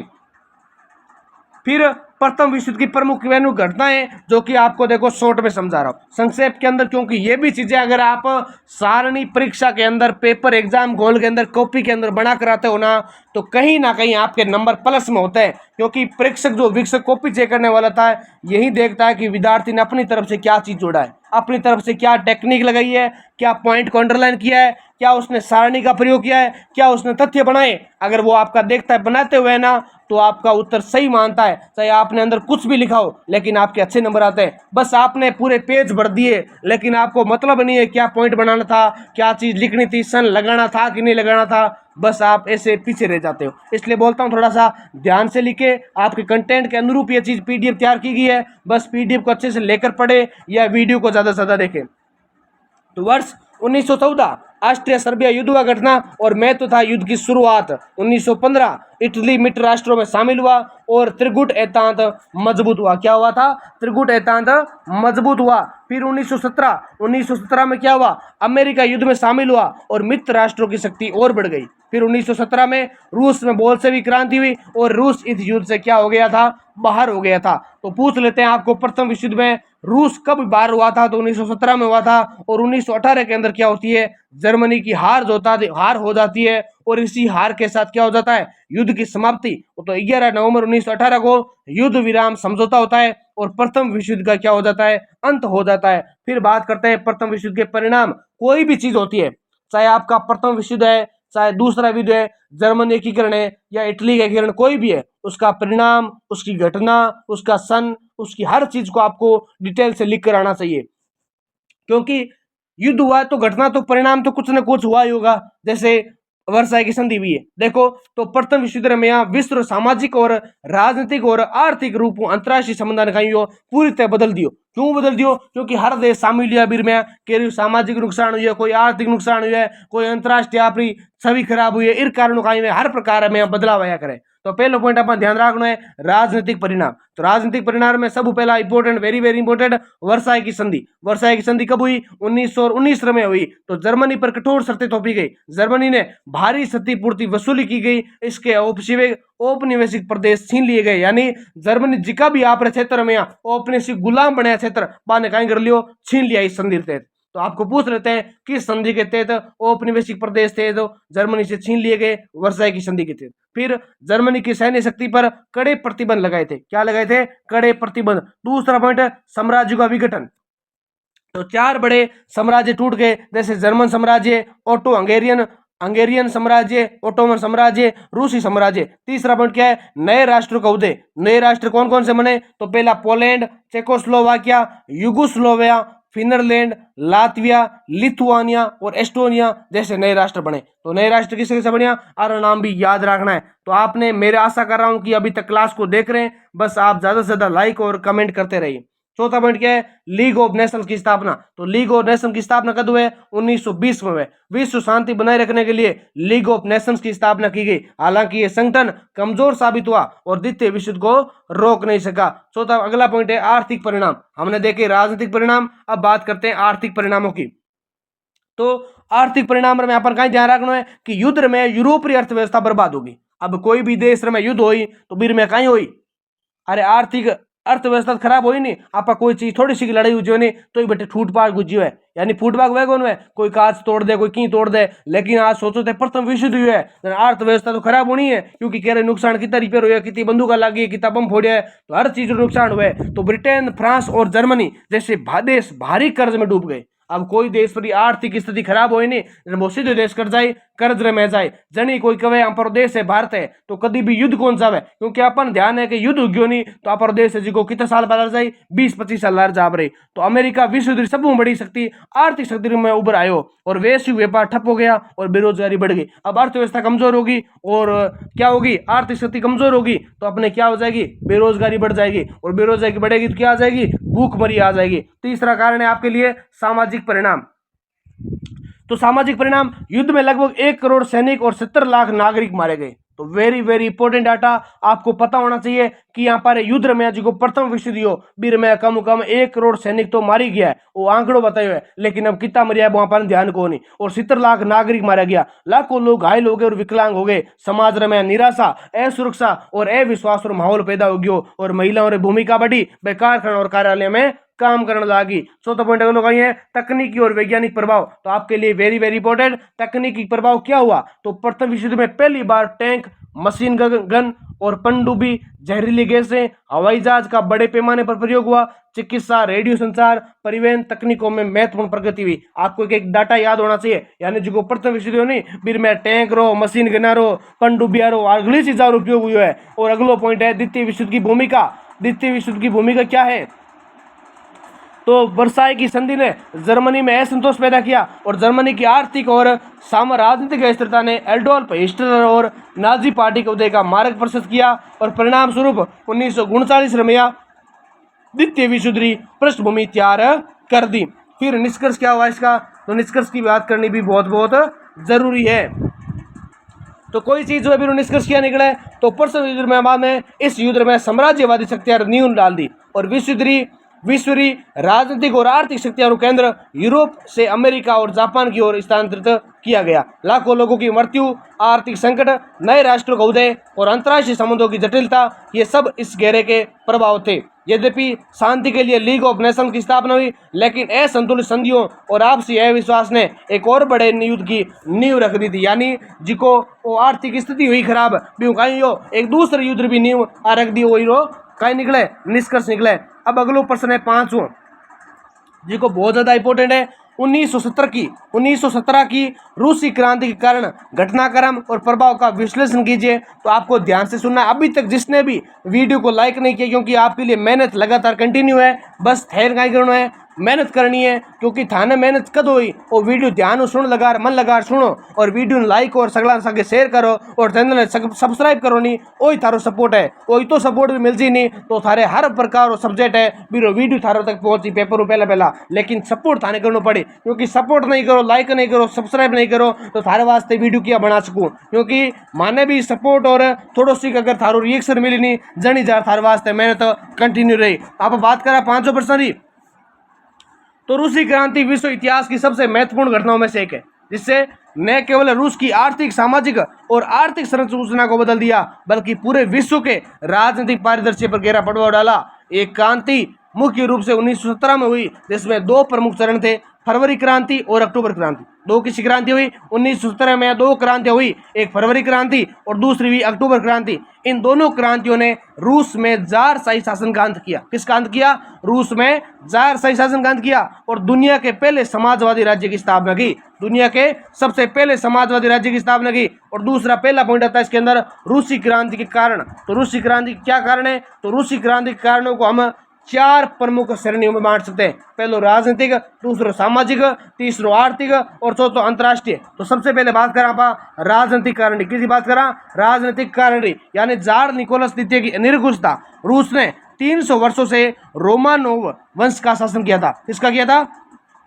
रूस रमया 300 सालों जलार रोमानोव वंश शासन जो पूर्णतः निरंकुश और केंद्रीकृत था। जार निकोलस द्वितीय जनता की समस्याओं से अनभिज्ञ और असंवेदनशील थे। लोकतांत्रिक संस्थाओं का प्रभाव, यानी 1905 की क्रांति के बाद में ड्यूमा संसद का गठन हुआ, तो लेकिन उसकी शक्तियां बहुत सीमित थी। जनता की राजनीतिक भागीदारी और शून्य मानी गई थी। अगला पॉइंट क्या है? राजनीतिक दमन, यानी विपक्षी दल रमया मजदूर संघा और किसानों और संगठन इकाइयों को दबावता भी रमया। फिर दूसरा अगला पॉइंट आता है आपके लिए सामाजिक कारण। तो सामाजिक कारण की बात करें आप तो कृषक वर्ग की दयनीय स्थिति।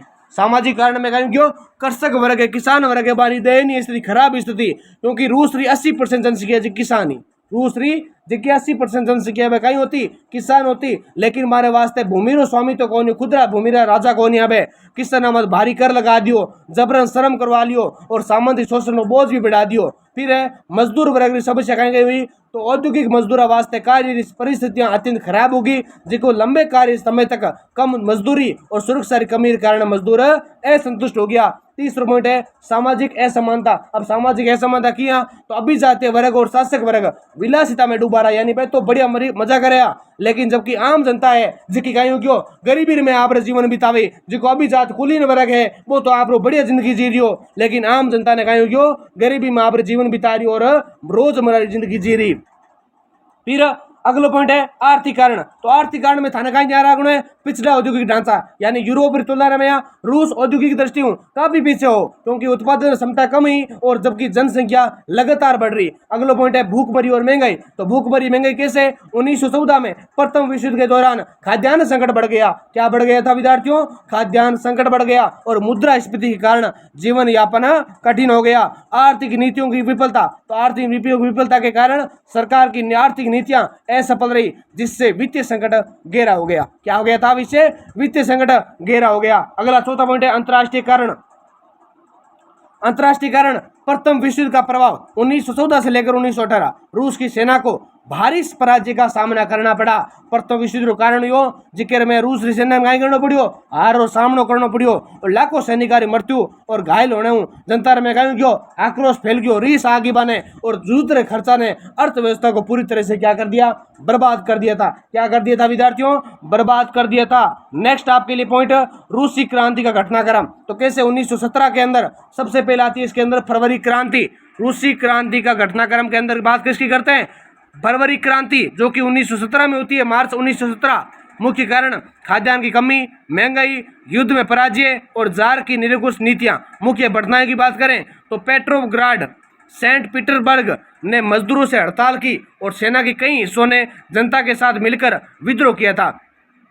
15 मार्च 1917 को जार निकोलस द्वितीय ने सिंहासन छोड़ दिया और अस्थायी सरकार की क्या कर दिया, गठन कर दिया। अस्थायी सरकार का गठन कर दिया, जिसका नेतृत्व अलेक्जेंडर केरेंसी ने किया था। जिसका नेतृत्व किसने किया, अलेक्जेंडर केरेंसी ने। फिर परिणाम क्या निकला इसका, तो परिणाम की बात करें 300 साल पुराना रोमानोव वंश समाप्त हो गया। 300 साल जो पुराना कौन सा वंश था, रोमानोव वंश, यानी रूस में जिको पहला वंश किसो हो, जिको रोमानोव वंश हो, वो 300 साल तक शासन करे हो, पछ वो कहीं गयो, समाप्त हो गयो। रूस में लोकतांत्रिक सरकार की संभावना जागी, लेकिन अस्थायी सरकार क्या हो गया, कमजोर साबित हुआ। क्या हुआ, कमजोर साबित हुई। फिर दूसरा पॉइंट क्या है, अक्टूबर क्रांति। अक्टूबर क्रांति होती है नवंबर 1917।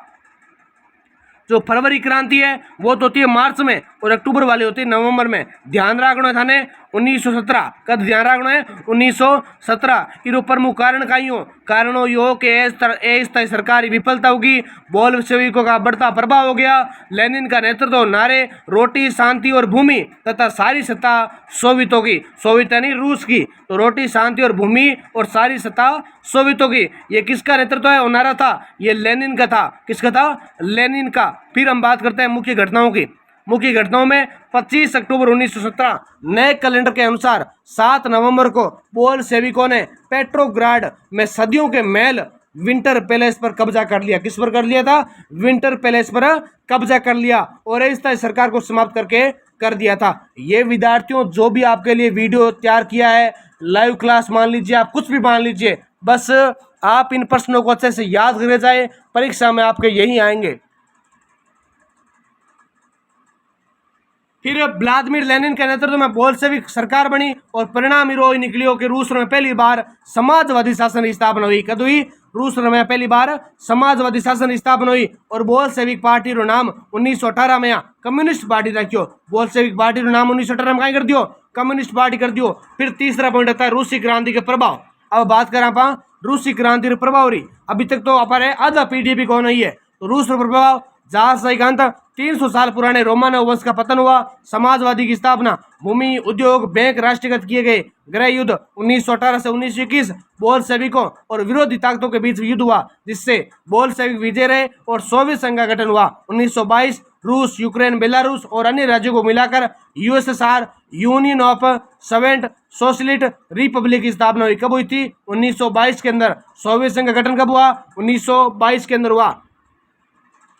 फिर विश्व पर क्या प्रभाव पड़ा, तो विश्व पर यही प्रभाव पड़ा, एक तो समाजवाद का प्रसार हुआ, यानी रूसी क्रांति रमया दुनिया भर में समाजवादी आंदोलन को प्रेरित किया और पूंजीवाद बनाम समाजवाद, कहीं बनियो पूंजीवाद बनाम समाजवाद। पश्चिमी देशों और सोवियत रूस के बीच वैचारिक संघर्ष शुरू हुआ और अंतर्राष्ट्रीय राजनीति में बदलाव आयो।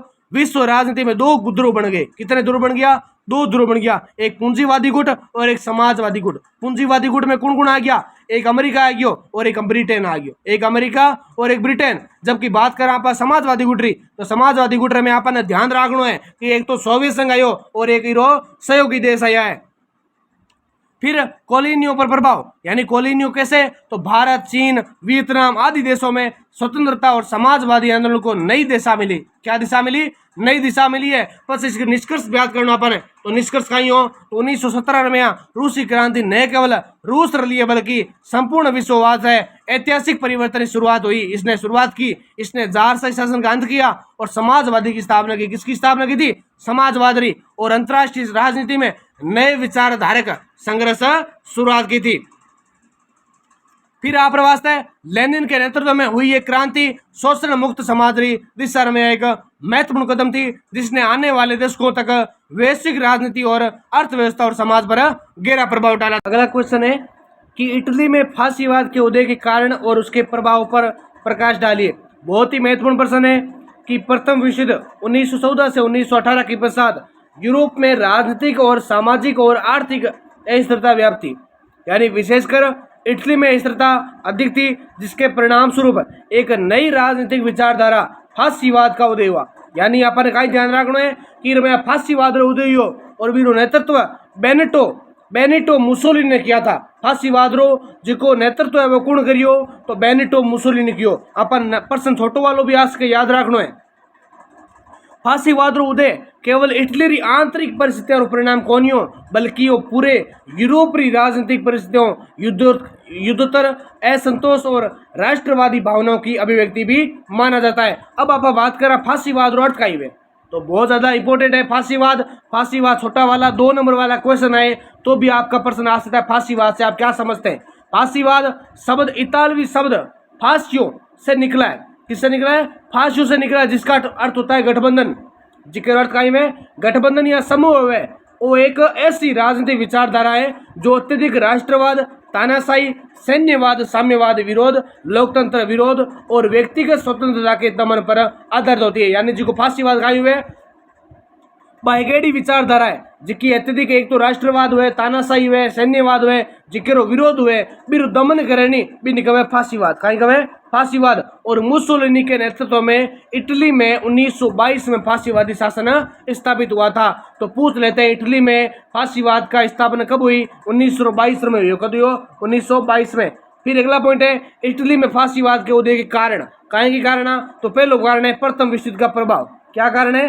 प्रथम विश्व युद्ध का प्रभाव। दूसरा इसके अंदर ही हम देखते हैं कि इटली ने प्रथम विश्व युद्ध में मित्र राष्ट्रों की ओर भाग लिया, लेकिन युद्ध के बाद वर्साई संधि 1919 में इटली को अक्षेपित क्षेत्रीय लाभ नहीं मिला। युद्ध से इटली की आर्थिक स्थिति बिगड़ गई, मुद्रास्फीति, बेरोजगारी, भूखमरी बढ़ी और सैनिकों की वापसी के बाद पुनर्वास की समस्याएं और भी ज्यादा बढ़ गई। फिर आर्थिक संकट और सामाजिक अशांति, आर्थिक स्थिति संकट और सामाजिक अशांति आ गई। 1919 के बीच में इटली में उद्योग में हड़ताल है और श्रमिक आंदोलन और किसान विद्रोह आम हो गए। उत्पादन घट गया, महंगाई बढ़ गई और आम जनता सरकार ने नाराज हो गई। साम्यवादी और समाजवादी आंदोलन के बढ़ते प्रभाव से मध्यम वर्गीय जनता चिंतित हो गई थी। फिर तीसरा पॉइंट क्या है? समाजवादी लोकतांत्रिक सरकार। इटली की संसदीय प्रणाली कमजोर थी और 1919 से 1922 के बीच 6 सरकारें बदली। कितनी सरकारें बदली? 6 सरकारें बदल गई। सरकार में स्थिरता लाने वास्ते जनता रो लोकतंत्र विश्वास उठ गयो और ये स्थिरता रो लाभ उठार फासीवादियों कहीं कर लियो आप मजबूत नेतृत्व नारो दे दियो। कहीं कर दियो? मजबूत नेतृत्व नारो दे दियो। चौथा पॉइंट है राष्ट्रवाद और साम्यवाद विरोध। राष्ट्रवाद और साम्यवाद का विरोध। इटली ने प्रथम विश्व युद्ध के बाद अत्यधिक राष्ट्रवाद का उदय हुआ। साम्यवादी विचारधारा के फैलाव के डर से उद्योगपति, भूमिपति और मध्यम वर्ग फासीवाद के समर्थक बन गए और फासीवादियों ने रोमन साम्राज्य की महानता पुनः स्थापित करने का क्या कर दिया? वादा किया था। क्या किया था? वादा। फिर अगला पॉइंट आता है मुसोलिनी का करिश्माई नेतृत्व है। अब मुसोलिनी करिश्माई नेतृत्व किया तो बेनिटो मुसोलिनी एक प्रभावशाली वक्ता, संगठक और प्रचारक थे। उन्होंने फासीवादी दल नेशनल फासिस्ट पार्टी 1919 की स्थापना की। नेशनल फासिस्ट पार्टी कब की स्थापना हुई? 1919 में करी। कौन करी? Benito Mussolini. कौन करी? बेनिटो मुसोलिनी करी थी। और काले कमीजधारी दस्ते का गठन करके विपक्ष को हिंसा से दबाया, यानी ब्लैक शर्ट्स नाम का गठन भी किया था। और मार्च ऑन रोम 1922 के द्वारा मुसोलिनी ने क्या कर दी? सत्ता हथिया ली थी। फिर चौथा पॉइंट है प्रचार और मीडिया का उपयोग करना। तो कैसे करते हैं? मुसोलिनी ने अखबारों, रेडियो, पोस्टरों, रैलियों के माध्यम से फासीवादी विचारधारा को व्यापक रूप से फैलाया और मीडिया के नियंत्रण से जनता की राय बदलने की बड़ी कार्रवाई की थी। फिर फासीवाद के प्रभाव, इटली पर प्रभाव, राजनीतिक प्रभाव। 1922 में मुसोलिनी प्रधानमंत्री बने और 1925 तक उन्होंने तानाशाही शासन स्थापित कर दिया। लोकतंत्र, प्रेस की स्वतंत्रता, राजनीतिक दलों को समाप्त किया, संसद को नाम मात्र का बना दिया और सत्ता एक व्यक्ति के हाथ में केंद्रित हो गई। फिर दूसरा है सामाजिक प्रभाव। सामाजिक प्रभाव, फासीवादी विचारधारकों को स्कूलों, कॉलेजों, मीडिया के माध्यम से प्रचारित किया गया और युवाओं के लिए फासीवादी युवा संगठन बनाए गए। व्यक्तिगत स्वतंत्रता, अभिव्यक्ति की आज़ादी और श्रमिक आंदोलनों पर प्रतिबंध लगाया गया। तीसरा पॉइंट, अगला पॉइंट है आर्थिक प्रभाव। तो आर्थिक प्रभाव में एक तो कॉरपोरेट स्टेट की स्थापना, जिसमें उद्योगपति और श्रमिकों को नियंत्रण रखा गया। उत्पादन में वृद्धि हुई, लेकिन मजदूरों के अधिकार क्या कर दिए गए, खत्म कर दिए गए। चौथा पॉइंट है सैन्य विस्तार। सैन्य विस्तार, मुसोलिनी ने इटली को एक सैन्यवादी राष्ट्र बनाया। 1935 में इथियोपिया पर आक्रमण किया और 1936 में जर्मनी के साथ रोम बर्लिन दूरी का गठन किया था। अगला पॉइंट आता है यूरोप और विश्व का प्रभाव, यानी यूरोप और विश्व में कहीं प्रभाव पड़ियो तो भी ने भी आप ध्यान रखना है। एक तो लोकतंत्र हास उग्यो यानी घट गयो, एक नाजीवाद रो उदय हुयो, द्वितीय विश्व युद्ध पृष्ठभूमि राखी और निष्कर्ष हो निकलियो कि इटली रमया फासीवाद रो उदय, आर्थिक संकट और राजनीतिक अस्थिरता, राष्ट्रवाद साम्यवाद रे विरोध रमया मुसोलिनी के करिश्माई नेतृत्व का परिणाम था।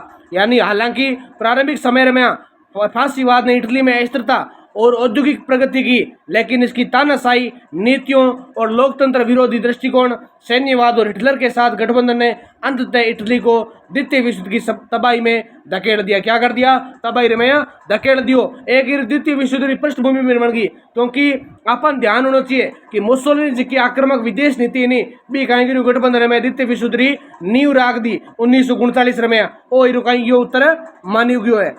अगला प्रश्न है 8वां कि जर्मनी में हिटलर का उदय और नाजीवाद की विशेषताओं पर विश्लेषण कीजिए। बहुत ही ज़्यादा महत्वपूर्ण है और सभी वीडियो को पूरा देखें। कोई भी बीच में छोड़कर चला गया तो उसको याद नहीं होगा, मेरी गारंटी नहीं है। बस आपको ज़्यादा से ज़्यादा देखना है और अपने दोस्तों को शेयर करना है। उत्तर क्या होगा इसका, तो प्रथम विश्व युद्ध 1914 से 1918 के बाद जर्मनी में गहरे राजनीतिक, सामाजिक और आर्थिक और सांस्कृतिक परिवर्तन हुए। वर्साय संधि 1919 ने जर्मनी की राजनीतिक व्यवस्था को कमजोर कर दिया, अर्थव्यवस्था को चौपट कर दिया और राष्ट्र को पर्व को आहत किया। इस अशांति और असंतोष की पृष्ठभूमि में एडोल्फ हिटलर का उदय हुआ। किसका उदय हुआ, एडोल्फ हिटलर उदय हुआ। हिटलर के नेतृत्व में national socialist German workers party यानी एनएसडीएपी, जिसे नाजी पार्टी भी कहा जाता है, जिसे क्या कहते हैं विद्यार्थियों, नाजी पार्टी कहते हैं, और जर्मनी की राजनीति में प्रभावी हुई। नाजीवाद ने जर्मन जनता को राष्ट्रवाद, सैन्यवाद और नस्लवाद और यहूदी विरोधी विचारधारा के आधार पर संगठित किया। अगला पॉइंट क्या है, अगला पॉइंट है कि जर्मनी में हिटलर के उदय के कारण, तो ये बहुत ही ज्यादा महत्वपूर्ण है। एक आपके लिए लघुत्तरात्मक प्रश्न आ सकता है कि जर्मनी में हिटलर के उदय के कारण क्या क्या थे, तो आपको याद होना चाहिए। पहला पॉइंट तो यही है कि वर्साय संधि 1919 के अपमानजनक प्रावधान, इनमें कहीं अपन सीधो शॉर्टकट में समझा दूँ ने। प्रथम विश्व युद्ध की समाप्ति के बाद में एक तो जर्मनी में वर्साय संधि थोप दी और 6,600 मिलियन पाउंड मुआवजा देना पड़ियो और पाबंदियां भी लगाई गई और उपनिवेशिक जिका क्षेत्र भी छीन लिया।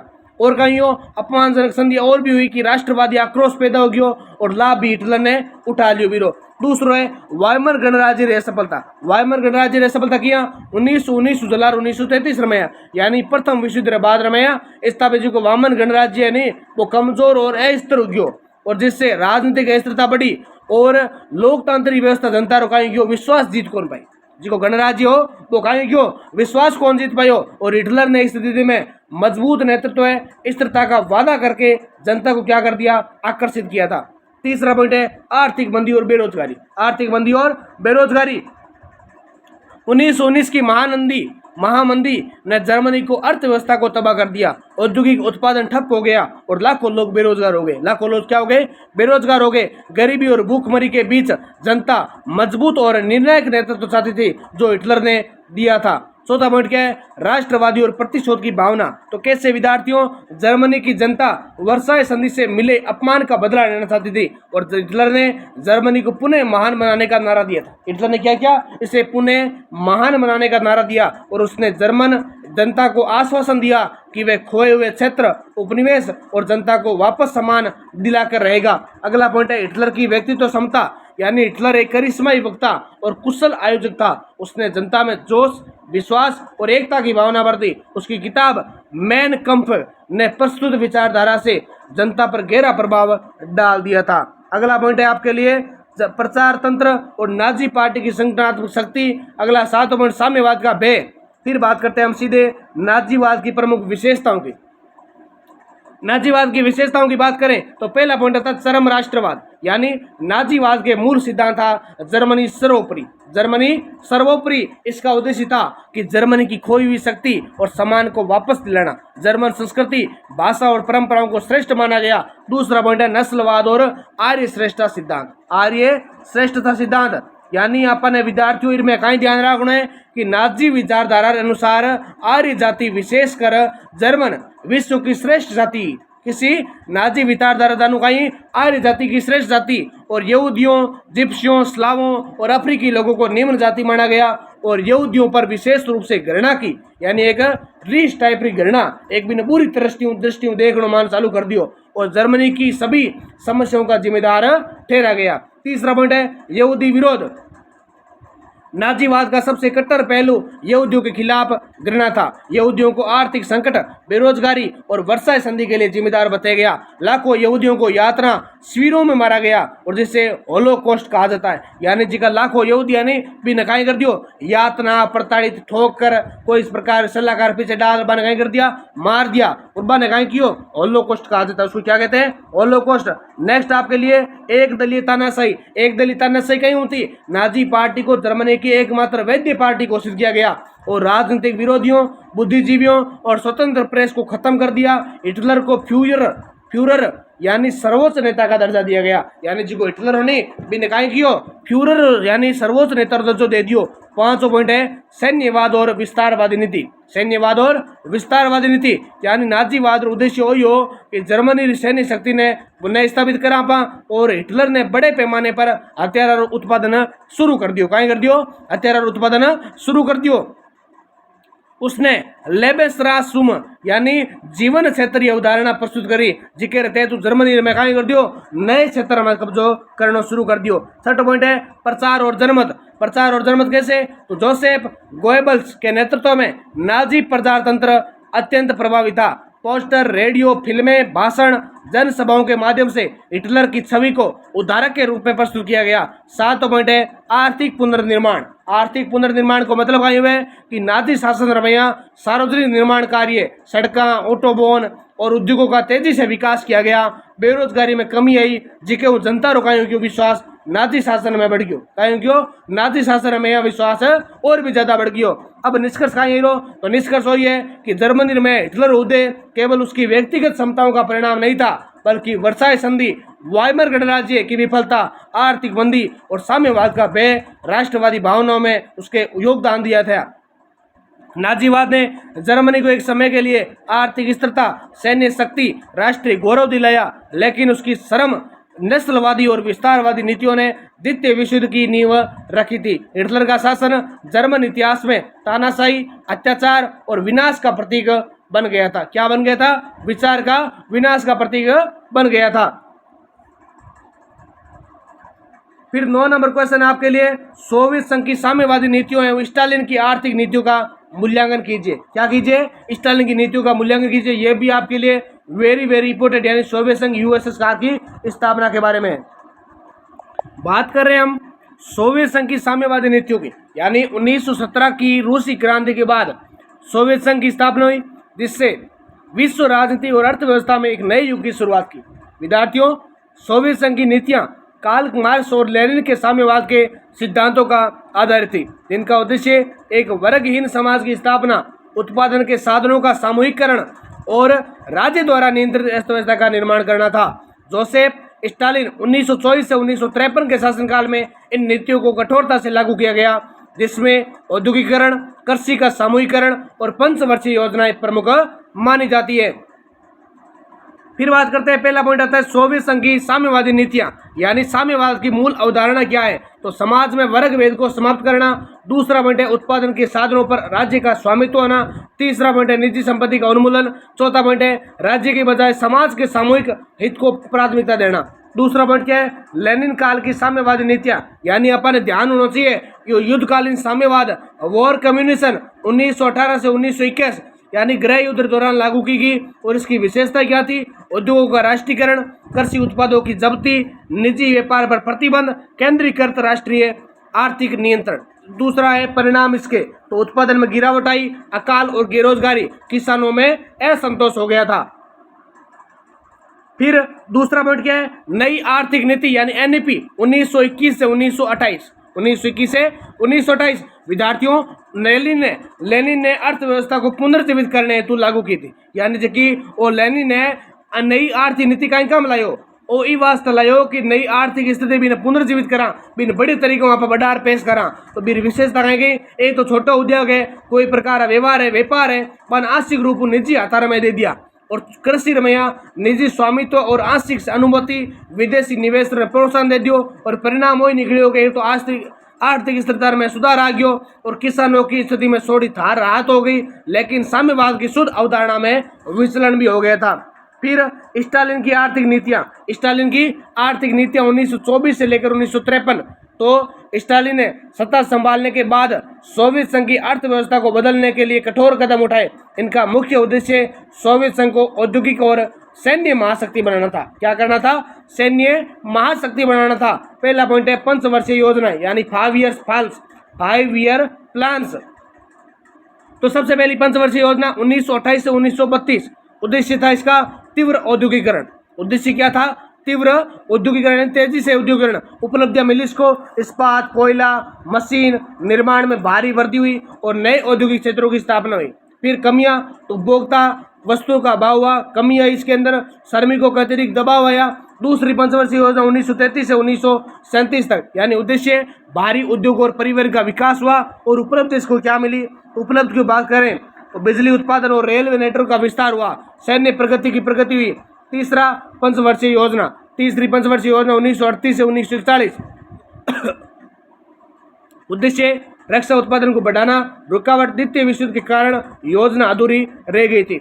फिर दूसरा पॉइंट है कृषि का सामूहिकरण, यानी छोटे किसानों को जमीनें लेकर काल खोज और शोभ खोज बनाए गए। उद्देश्य इसका खाद्यान्न उत्पादन में वृद्धि होना, औद्योगिकरण के लिए अनाज की आपूर्ति। परिणाम यही निकला कि किसानों का व्यापक विरोध हुआ।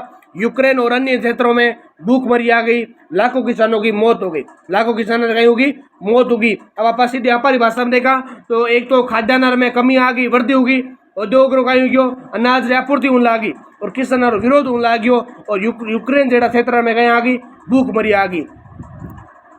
पछे राज्य नियंत्रण व्यवस्था, यानी भी मैं आप उत्पादन वितरण और जिको भी मूल्य निर्धारण हो वो आप पूर्ण राज्य हो चुका, आप कहीं कर लियो पर नियंत्रण स्थापित कर लियो। जिको कहीं क्यों निजी कोई भी प्राइवेट उद्योग का कोई भी आप कहीं बटे उद्योग का व्यापार संपत्ति बार में सगड़ा में कहीं लगा दियो, प्रतिबंध लगा दियो। चौथा पॉइंट है औद्योगिकरण की उपलब्धियां। अभी उपलब्धि कहीं तो सोवियत संघ एक कृषि प्रधान देश हो जिके औद्योगिक महाशक्ति में परिवर्तन हो गयो। 1940 तक रो इस्पात, कोयला, मशीन निर्माण, यूएसएसआर उद्योग में अग्रणी हो गयो और द्वितीय विश्व में शक्ति में मजबूत कर दियो। फिर सामाजिक आर्थिक परिणाम क्या निकले? तो पहला है पहलू सकारात्मक प्रभाव और नकारात्मक प्रभाव।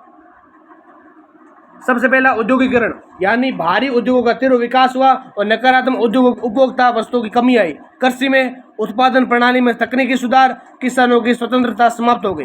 रोजगार में नए औद्योगिक शहरों में रोजगार वृद्धि हुई और श्रमिकों पर क्या हो गया?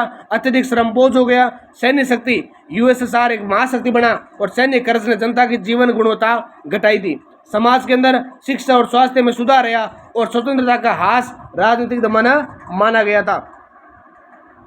फिर स्टालिन की नीतियों की आलोचना, यानी तानाशाही प्रवृत्ति, विरोधियों का दमन, बड़े पैमाने पर गिरफ्तारियां, अकाल और जनहानि, सामूहिकरण ने लाखों किसानों की मौत हो गई, मानवाधिकार हनन होने लग गया और गुलाग श्रम शिविरों में अत्याचार हुए। आर्थिक असमानता, भारी किसानों पर जोर, लेकिन उपभोक्ता वस्तुओं की कमी देखी गई थी। फिर बात करते हैं हम सीधे नेक्स्ट क्वेश्चन की। 10वां क्वेश्चन है कि जापान के उदय, औद्योगिक विकास और साम्राज्यवादी नीतियों पर विस्तार से चर्चा कीजिए। बहुत ही ज्यादा महत्वपूर्ण प्रश्न है। भूमिका, सबसे पहले भूमिका की बात करते हैं तो 19वीं शताब्दी में जापान एक सामंती, परंपरागत और सामूहिक बाहरी दुनिया से लगभग अलग अलग दृढ़ देश था।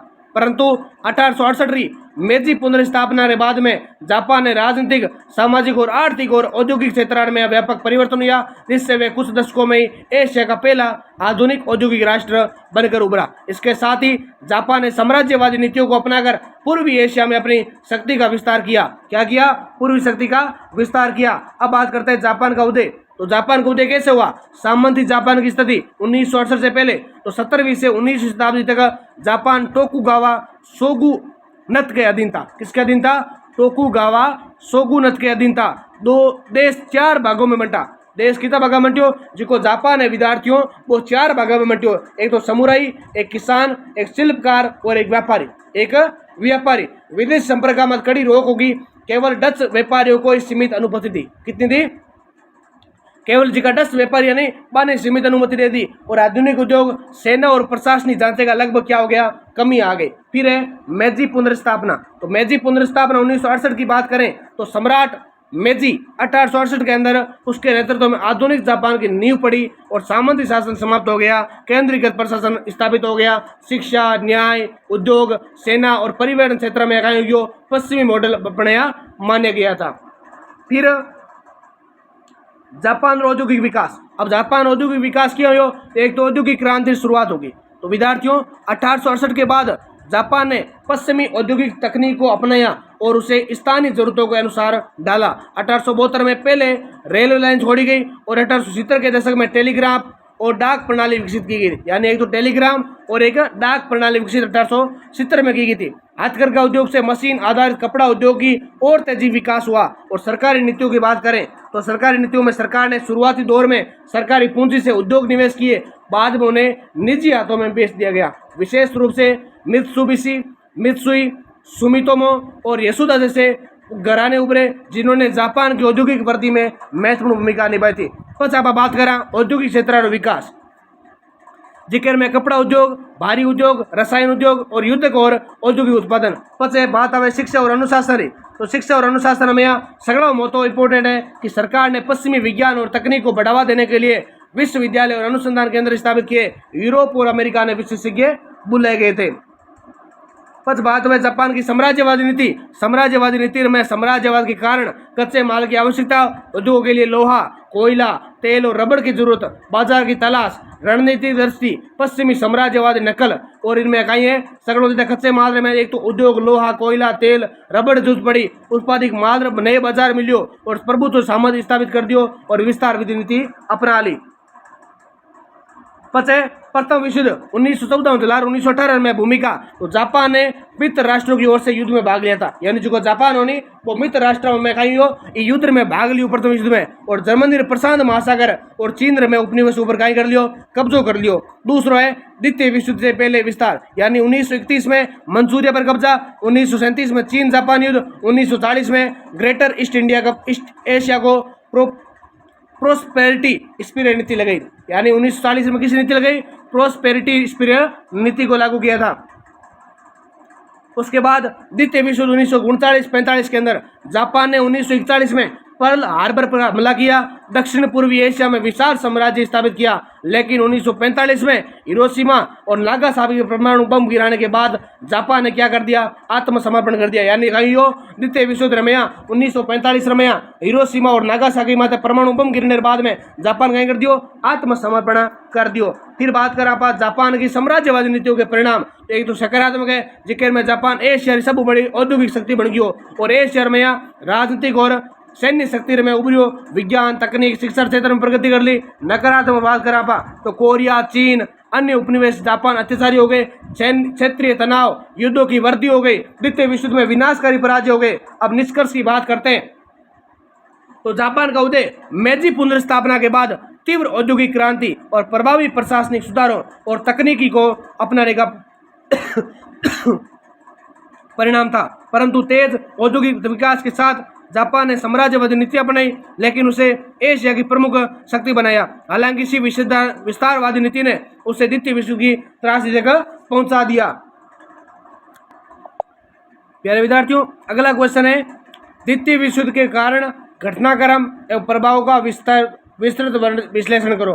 क्योंकि मैंने कुछ 2-3 क्वेश्चन बीच में छोड़ दिए बड़े वाले, तो आपको क्योंकि समय की सीमा को देखते हुए आपके लिए क्वेश्चन करवा दूंगा। बाकी छोटे वाले क्वेश्चन भी है करवाने, इसलिए आप उनको पीडीएफ के माध्यम से पढ़ सकते हैं। ठीक है, शुरू करते हैं। Second world war.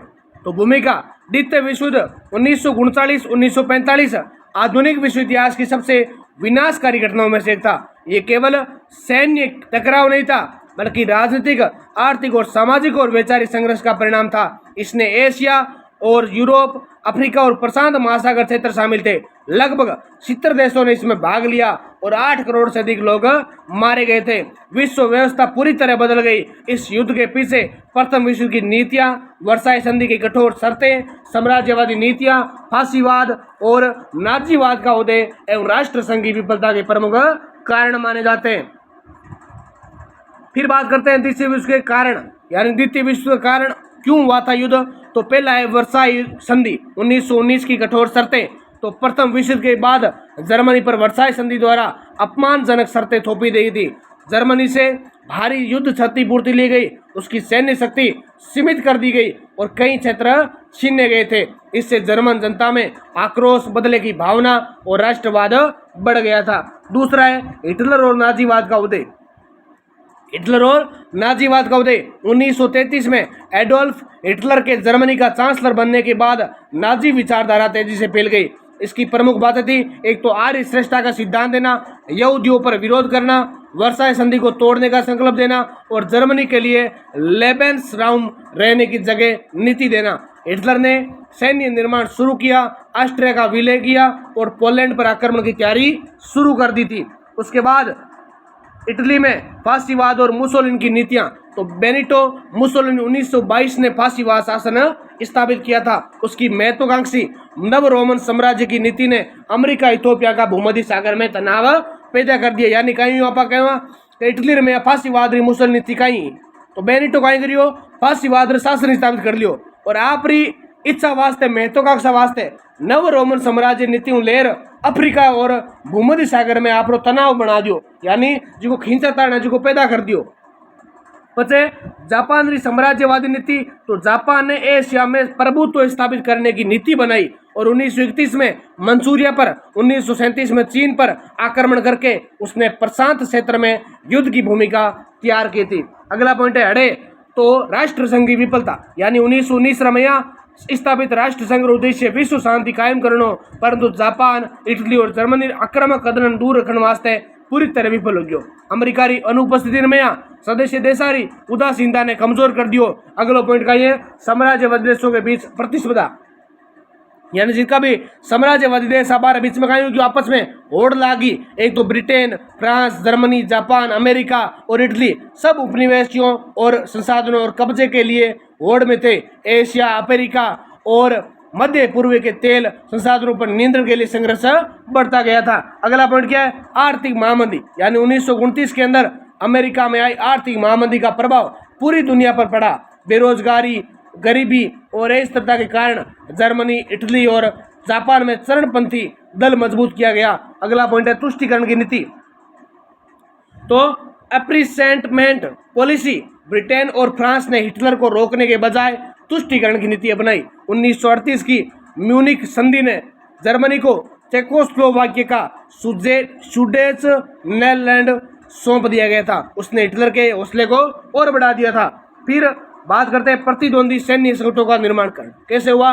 तो दूरी राष्ट्र के जर्मनी, इटली, जापान तीनों देश ध्यान होना चाहिए। दूरी राष्ट्र के अंदर जर्मनी आता है, इटली आता है और जापान आवे। मित्र राष्ट्र में कौन कौन आवे, तो एक तो पर ब्रिटेन आवे, एक फ्रांस आवे, एक सोवियत संघ आवे, अमेरिका और चीन आवे। मित्र राष्ट्र में कौन आवे, ब्रिटेन, फ्रांस, सोवियत संघ, अमेरिका, चाइना। इन गुटों की प्रतिस्पर्धा ने युद्ध की आशंका को बढ़ा दिया था। પછી बात करा आप द्वितीय विश्व युद्ध घटनाक्रम 1939 1945 युद्ध की शुरुआत। चरण प्रथम 1939 1941। 1 सितंबर 1939 जर्मनी ने पोलैंड पर हमला किया। 3 सितंबर 1939 ब्रिटेन और फ्रांस ने जर्मनी पर कब युद्ध घोषित किया। जर्मनी ने ब्लीड जर्किंग रणनीति से यूरोप के कई देशों जैसे Denmark, Norway, Belgium, Netherland, France पर कब्जा किया। जून 1941 हिटलर ने ऑपरेशन बारबोरोसा के तहत सोवियत संघ पर क्या कर दिया, हमला कर दिया विद्यार्थियों। और इसी बीच जापान ने दक्षिण पूर्व एशिया में अपनी हकड़ मजबूत कर ली थी, अपनी पकड़। अपन ध्यान रखना कि 1 सितंबर 1939 में जर्मनी कहीं गिरियो, पोलैंड में हमलो करियो कहीं गिरियो, जर्मनी पोलैंड में हमलो करियो। और 3 तारीख रहा ब्रिटेन और फ्रांस में जर्मनी में युद्ध घोषित कर दियो। पचे जून 1941 में बार बोरोसार तहत सोवियत संघ में हमलो कर दियो। फिर बाद में चरण आवे दूसरे चरण में अपन ध्यान रखना युद्ध विस्तार 1941 1943 7 दिसंबर 1941 जापान ने पर्ल हार्बर पर हमला किया। कट करियो हमलो पर्ल हार्बर मत है अमेरिका युद्ध में शामिल हुई और मित्र राष्ट्र शक्ति और ज्यादा बढ़ गई। 1942 में स्टालिनग्राद की लड़ाई में जर्मनी को बड़ी हार मिली और प्रशांत महासागर में मिडवे की लड़ाई में जापान को नुकसान हुआ। किसको नुकसान हुआ? जापान को नुकसान हुआ। तीसरा चरण आवे मित्र राष्ट्रों की बढ़त 1943 1944 मित्र राष्ट्रों ने इटली पर आक्रमण किया, मुसोलिनी की सत्ता समाप्त हो गई। 6 जून 1944 डी डे मित्र राष्ट्रों ने फ्रांस में उतरकर जर्मनी की घेराबंदी शुरू की और सोवियत सेना ने पूर्वी मोर्चे पर लगातार बढ़त हासिल कर ली थी। चौथा चरण है युद्ध का अंत 1945 यानी 30 अप्रैल 1945 में हिटलर आत्महत्या कर ली और 7 अप्रैल 1945 में जर्मनी ने बिना सत्य आत्मसमर्पण कर दिया था। 6 और 9 अगस्त 1945 में अमेरिका ने हिरोशिमा और नागासाकी में काय कर लियो परमाणु बम गिराया और 2 सितंबर 1945 जापान ने आत्मसमर्पण कर दिया था। और इसी के साथ क्या हुआ? द्वितीय विश्व युद्ध औपचारिक युद्ध अंत हो गया था। बस बात करा द्वितीय विश्व युद्ध प्रभाव। द्वितीय विश्व युद्ध प्रभाव कहेंगे यहाँ पहला प्रभाव है राजनीतिक प्रभाव। जर्मनी का विभाजन पूर्वी जर्मनी और पश्चिमी जर्मनी में हुआ था। यूरोप में ब्रिटेन और फ्रांस की शक्ति कमजोर पड़ गई थी जबकि अमेरिका और सोवियत संघ महाशक्ति बनकर उभरे थे। विश्व 2 गुटों में बंट गया, पूंजीवादी गुट अमेरिका और साम्यवादी गुट सोवियत संघ। संयुक्त राष्ट्र संघ यूएनओ की स्थापना 24 अक्टूबर 1945 को की गई। आर्थिक प्रभाव की बात करें तो यूरोप की अर्थव्यवस्था बर्बाद हो गई और अमेरिका विश्व की सबसे बड़ी आर्थिक शक्ति बन गया था। युद्धोत्तर यानी युद्ध के बाद पुनर्निर्माण के लिए मार्शल प्लान 1947 शुरू किया गया था। कब किया गया था? 1947 के अंदर।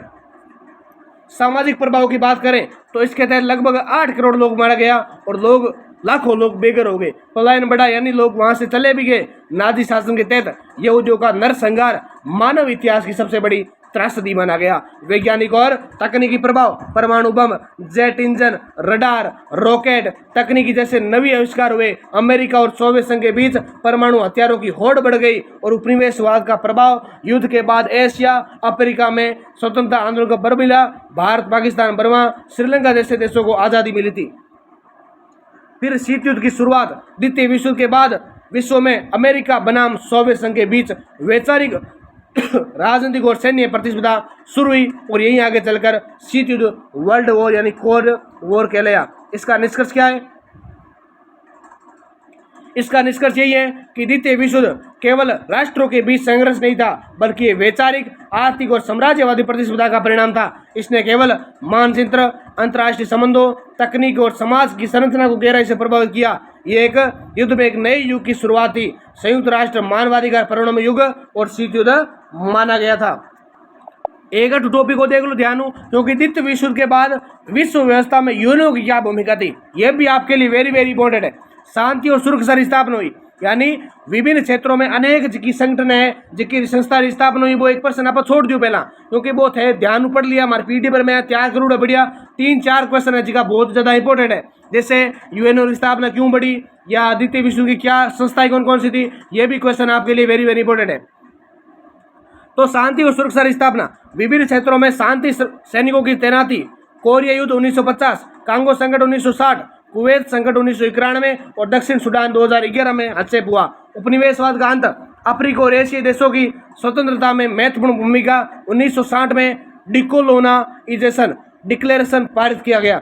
और तीसरा पॉइंट है मानव अधिकारों की रक्षा, यानी 1948 में मानव अधिकारों की सार्वभौम घोषणा अपनाई गई थी, यानी universal declaration of human rights.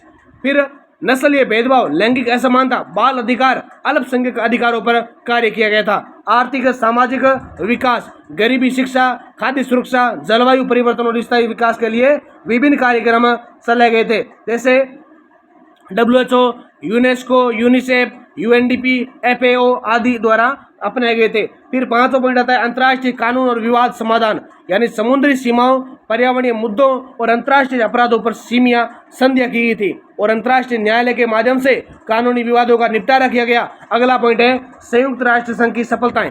तो विद्यार्थियों, तीसरे विश्व युद्ध की रोकथाम के लिए मानव अधिकारों की रक्षा, औपनिवेशिक शासन का अंत हुआ, स्वास्थ्य, शिक्षा, पर्यावरण के क्षेत्र में सुधार हुए, अंतर्राष्ट्रीय सहयोग और कूटनीति को बढ़ावा मिला। अगला पॉइंट है आपके लिए संयुक्त राष्ट्र की सीमाएं। संयुक्त राष्ट्र संघ की सीमाएं क्या क्या?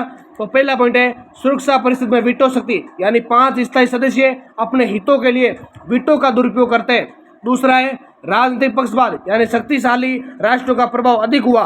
तीसरा है शांति स्थापना में चुनौतियां, यानी सीरिया, यूक्रेन, गाजा, सूडान जैसे क्षेत्रों में असफलता मिली।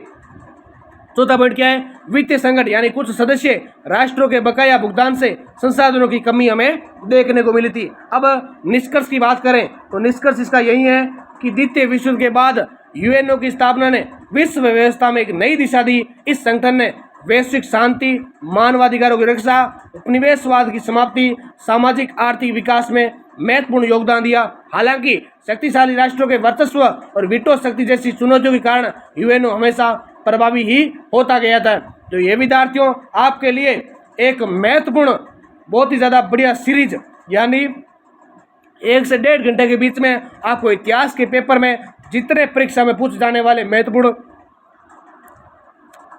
प्रश्न और महत्वपूर्ण डाटा आपके लिए तैयार किया है। बस आपका एक ही उद्देश्य बचता है कि आप इसको अच्छे से तैयार करें और जितनी ज़्यादा हो सके उतनी बार देखें। और इसकी पीडीएफ लेने के लिए आप व्हाट्सएप चैनल, टेलीग्राम चैनल, कहीं पे भी आप सर्च करके मैसेज कर सकते हैं, या लिंक दे रखी है बायो के अंदर, या इसकी पीडीएफ आपको टेलीग्राम चैनल, व्हाट्सएप चैनल, या आपका नंबर दे रखा है वहाँ पर भी मैसेज कर सकते हैं। लेकिन आपको इतना सपोर्ट जरूर करना है कि आपको कम से कम एक सदस्य को या एक विद्यार्थी को 5 लोगों तक ये वीडियो भेजना है, क्योंकि आपके लिए विद्या दानम लभते ज्ञानम, आप जितना इसको ज़्यादा शेयर करोगे आपके उतना ज़्यादा याद होगा, ये मेरा दावा है। और जिसने इसको अच्छे से तैयार करके चला गया वीडियो को, उसके लिए इतिहास का पेपर एक बहुत ही शानदार और अच्छे नंबरों से पास होंगे। पिछले आप प्रथम semester, second semester, third semester में कहीं से पढ़े हो, लेकिन फोर्थ सेमेस्टर के अंदर विश्वास दिलाता हूँ अच्छे नंबर आएंगे और आप इन्हीं से में से आप अच्छा पेपर करके आएंगे। अगर आप सपोर्ट करेंगे, प्यार बनाए रखेंगे, तो आपके नेक्स्ट सब्जेक्ट, चाहे हिंदी, साहित्य, राजनीति, जियोग्राफी, कोई भी सब्जेक्ट आपके लिए पेपर, आपके लिए वीडियो बनाकर और महत्वपूर्ण जो तथ्य है आपके लिए उपलब्ध करवाऊंगा। बस आपको सपोर्ट करना होगा, क्योंकि आपके लाइक के बिना, सपोर्ट के बिना और सब्सक्राइब के बिना ये काम संभव नहीं है। इसी के साथ मैं श्याम सुंदर पंचारिया सिंधु आपके लिए बहुत ही ज़्यादा एक शुभकामना देता हूँ, ताकि आप पेपर को अच्छे से करके आए। इसी के साथ जय हिंद, जय भारत।